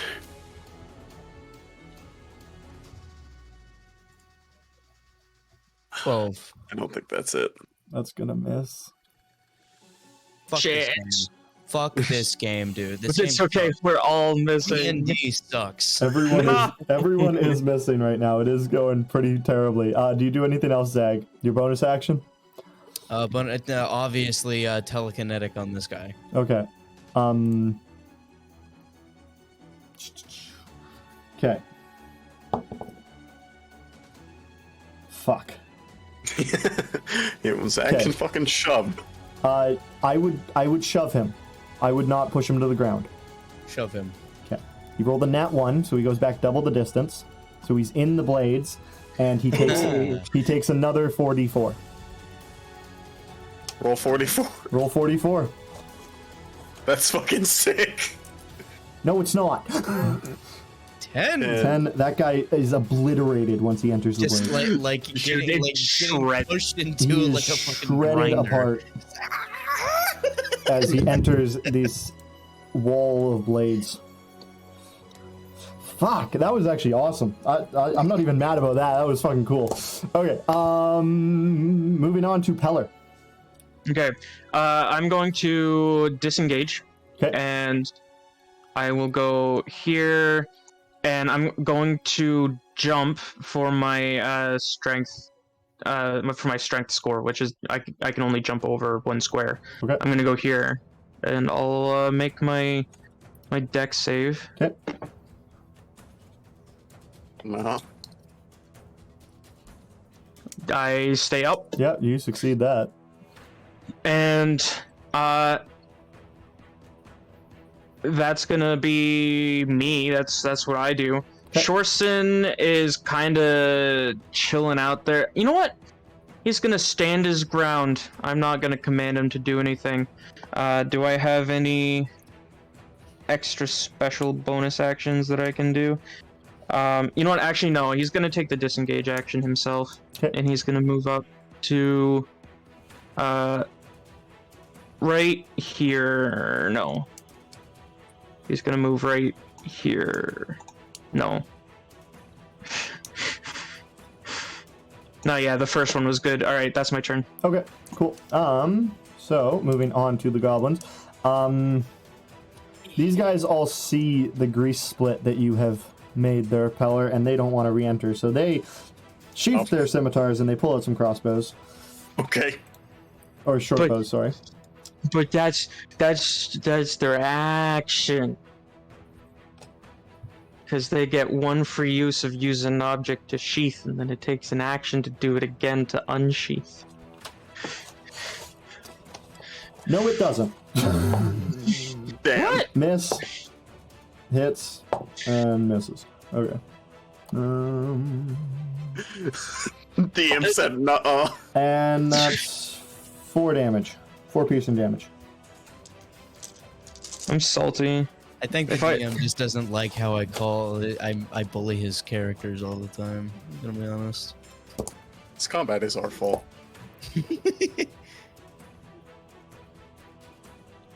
Okay, that's those 3. So then moving on to these 2 down here. One is going to attack Zag. I'm assuming you're going to pose disadvantage on that. Color? On Zag, yes, because he's low in health. Yep. And that's going to be a plus 15 with disadvantage. That does hit. Zag is going to take... Oh, only 1. Okay, so 3 total. Then the other one is going to attack Yask. Wait, I'm gonna take what damage? 3 damage. 3 damage. 3 damage. What the fuck? That's going to be a crit miss. Fuck me. God damn it. And rolls again. And he hits his fucking... God! Yes! And he's gonna fucking die. He kills his friend. God fucking damn it. Why don't you create some villains that are probably more competent than us, DM? Do you want... You better shut the fuck up right now. You are not in a position to be talking at all, okay? Anyways, that ends their turn. Yask, moving on to you. Okay, fuck, I don't have sneak attack in any situation here. No. I'll just swing my rapier. Okay, you'll get advantage. I'll say that guy's so distraught from killing his friend that he's not paying attention in any way whatsoever. Crit fish! The crit fish! The crit fish worked! Roll double the dice. So here we go. Dude, a crit sneak attack? Wait, but wasn't that a sneak attack? Well, no, because an ally's not next to it, right? Oh, right, yeah. Yeah. Wait, but you had advantage, didn't you? Does advantage guarantee me sneak attack? You always have sneak attack when you have advantage, unless there's an ally next to you, so that you don't need advantage. Can I just say this anyways? Yeah. Doesn't fucking matter. He's dead. Well, I want to roll my dice and see what I got. Roll your dice. See if you obliterate him. So what is that? 6d6? It's whatever your sneak attack is, but doubled. Okay, so 66. 66. Yeah. So I did 32 damage. He is splattered. You shove this rapier through him, and somehow he just splits in half, guts flying everywhere. He's beyond fucked. Wonderful. I am now going to bonus action help on this one. I spit at him. Okay. Yo. And moving on to Zag. Finally, some ranged battle. I Eldritch Blast this little man right here. Okay. You have advantage. Roll You have twice. advantage.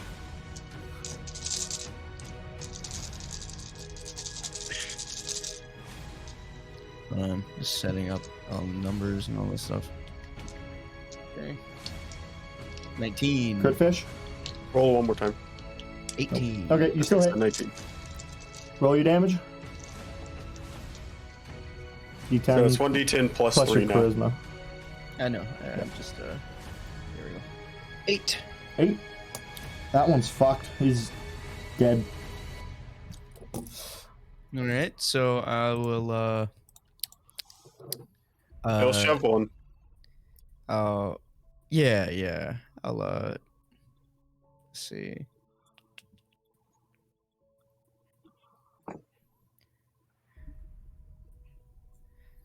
I'll move here. Wait, no.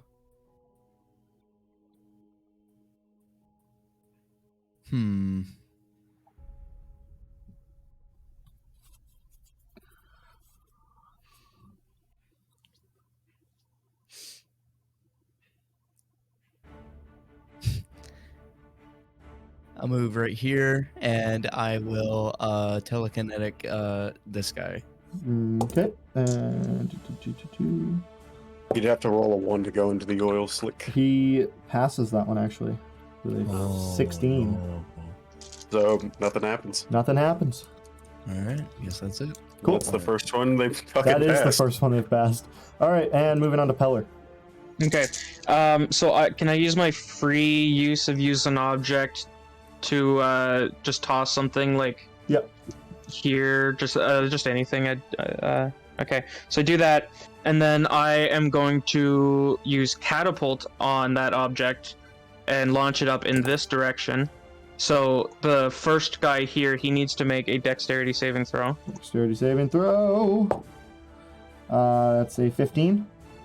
He passes, Okay. but because he passes, the guy behind him has to make one. Yep. And that's a fail. All right. All right. Roll some damage. And that was how much? This much. It's a lot if I remember. It's gonna take 10 bludgeoning damage. So you look around and you turn around and you find a bottle and you just toss it up in the air and then you cast catapult on it and it soars through the air as one of the goblins kind of ducks out of the way of it. But as he turns around and he looks at his buddy just has this bottle that's gone through his throat, in his mouth, and come out the back of his head as he just falls down to the ground. Yay. That was me doing the thing. Next, I'm going to have Shorson come up this way. That way, Yas can come up and get sneak attack later, and it's going to attack it. Roll the hit. 14. That misses. Damn. Is there AC 15? Yes. Okay. That's my turn. All right.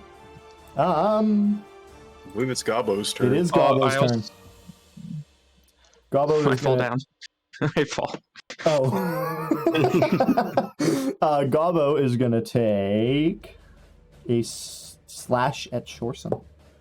That misses. Never mind. Gobbo ends his turn. Yes. Hey, I can use hide as a bonus action, right? Think so. Yep. Yeah. Okay, I'm gonna use hide. Okay. So that's That's a stealth. stealth check. Yeah. Contested by his passive perception. 11? Is the DM allowed to tell me?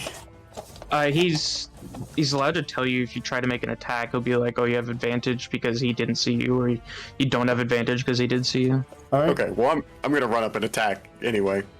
Yep. Okay. Do I have advantage? Unfortunately. 9, 8. Doesn't matter. You miss both times. You just swing at him and you miss. He's not really paying attention. And you end your turn there. Yeah. Zag. I Eldritch Blast over this goblin right here. Okay, so you gotta like lean over to the side and you Eldritch Blast at him from behind, buddy. From Josh, did you draw that picture 18. of Zag? no, that's one I found. I haven't put his on yet. Gotcha. 18. Yes. 18 will hit. Yep. Roll your damage. 8.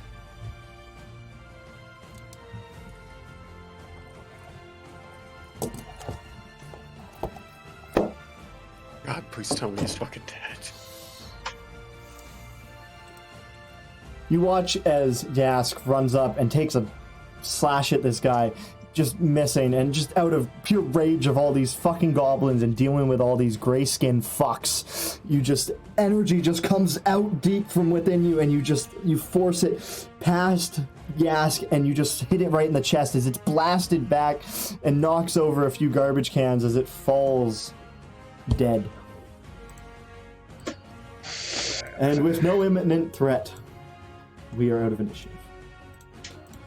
I'm just laying in my grease. In the grease.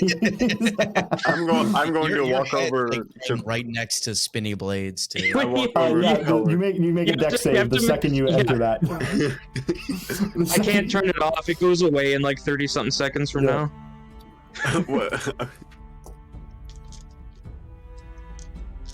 23? Yeah, you stay up. You stay up. I try to help Peller up to his feet. Okay, I like stand up. I'm like, oh my god, this. I mean, I guess it helps, but dude, this stuff gets everywhere. So I'm not doing so hot. And I can see Shorson is like barely staying together. We would. How are you doing? Poorly. I go to loot through goblin mush. The goblin mush. Like, With the, so this with the one. tavern on? I tried to use my breath attack, but I like coughed at the same time, so it didn't do anything. Would the innkeeper have gave us keys to our rooms? Yeah, you have keys to your rooms. You just don't have any keys to the building. Are there any windows? There are a few windows on the second floor. Yeah. All right. Wait, before you do that, which one are you searching and roll an investigation? Can I make a perception check to see if I see my shoes? Yes. Yeah, suddenly yes. they just fall. No, they're still up there right now. Only about a minute's passed. They're still up there. 7. 7. You kind of like rummage through the guts and whatnot, and you manage to find 3 silver. 9. 9. You can't really see them through the dark of the night. You can't make them out. Anyway, Can anybody else roll? Here, let me do a perception. I can actually see in the dark. I got a 17. Oh, sorry, that should have been a 15 on my part. Okay. Well, the two of you, as you look up, you kind of see like what looks like a very small blip falling towards you. I got it. I go to catch. Go down here and make. You stand there for about 20 seconds. As you just stare up and you just watch this get bigger and bigger as it comes next to you, and make a dexterity saving throw for me. By the way, just mechanically, it works the same, so I never pointed it out. But I 11. will say, the Cloud of Daggers is technically only this big, but like mechanically it was the same. Yeah. Okay, well, that's fine. 11 dex save. 11. Make a Roll 2d10 damage, see if he gets knocked out by the falling shoes. Don't do that. Oh my god. I have 5 health.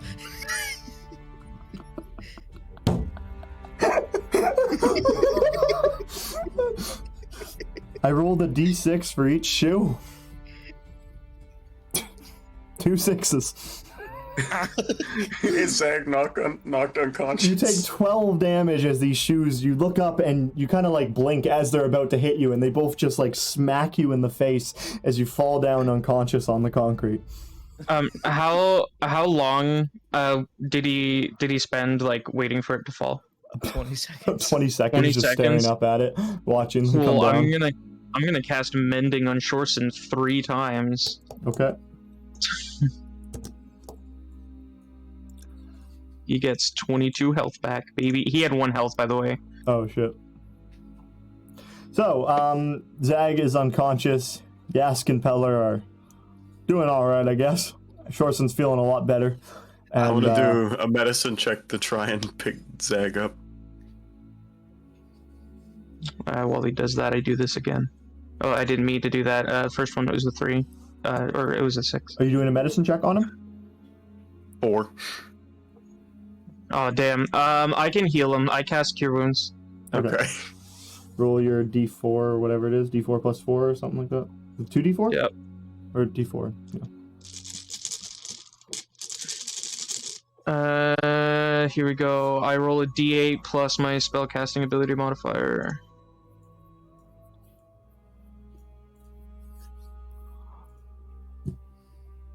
You're up with 11 health. Oh. Fuck. The shoes are just kind of laying next to you.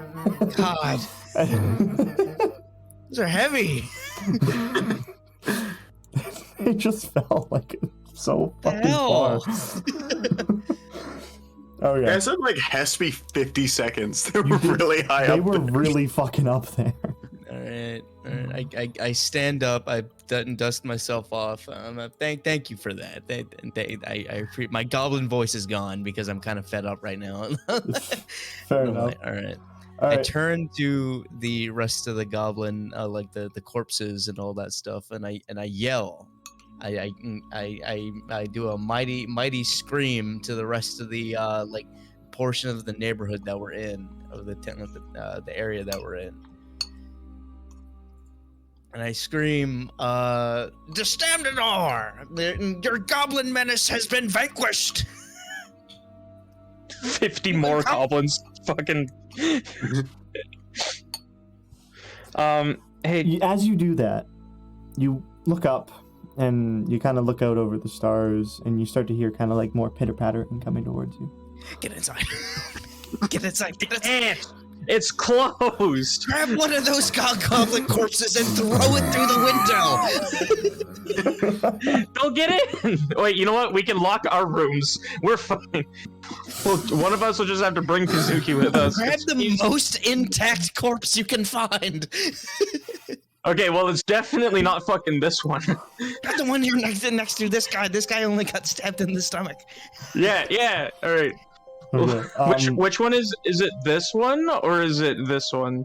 It's a building over here. You guys are in the alleyway behind it. Yeah. So yeah, we grabbed this guy who was just like stabbed once. So Yeah. You log his corpse over as you start to hear this pitter pattering on the roof adjacent to you, and you kind of run over and you throw him through the window. You just throw him through the window with a crash, and there's glass going everywhere as the corpse kind of fumbles down through into the entranceway of the tavern. You hobble through, like avoiding glass and whatnot. You hobble through and you turn around, and there actually is there's a large table there, which instinctively you just kind of like you bend up and you put up against the window and lock it out. Appears to be safe. You do hear kind of like, what's going on out there from behind you. I have a question. Yes. What kind of armor is the goblin that we just threw the window? What kind of armor does he wear? Leather, just normal leather. Okay. I'm gonna grab Kazuki and fucking drag her up the stairs and run to the room. Yeah. So what is it? Me and Zag like holding the thing. Yes. You know, I'm gonna leave Shorson here to hold the thing. Okay. And I guess we go up to go up to our rooms and just like go fucking haywire. So lock our rooms. You run up to your rooms after re-entering the building. You enter your rooms, you lock the doors, and you just try to be quiet. And you just enjoy the peacefulness of the night as you can kind of hear more sounds coming from the alleyways, but you choose to ignore it. As you sit in the dark of your rooms and you just kind of enjoy the night, you slowly begin to fall asleep. And you enjoy what is the night, the darkness, the comfort of being in a bed for the first time in quite some time. And you just enjoy these feelings as they run through your mind, and you achieve your long rest. And yes. So I'm assuming you're going to end the session? What's your question? Okay, so I want to know, if we end the session, can I just like spend shop just real quick? Like I don't even care if we like do it up. Or do you want me to wait until next session? Can you what? If I can just spend gold on something from a shop, or if you want me to wait until next session. We'll do that next. We'll do that properly next session. If anything right. you want to do, we'll do it properly. right. Yeah, so as you guys kind of wake up, as the sun begins to peer through, the sound of rummaging through trash cans and whatnot in the alleyway is gone, and the sun shining through your windows. That's where we're going to end for the day. Wonderful. Yeah. Stuff. I guess I'll wait until you end the stream. Fair enough. Yeah, I guess you guys learned from last time, eh? Fucking bickering for 15 minutes while I still stream. As I tried to find a place to end it, but you didn't fucking shut up about it. I don't remember what the fuck you were talking about. It's just something stupid. We were mocking you and saying like, I am the Josh Man. Oh yeah, no, that was just then. Okay, anyways, but that's it for today. Hope you enjoyed. Till next time, I have been the Jazz Man. Peace.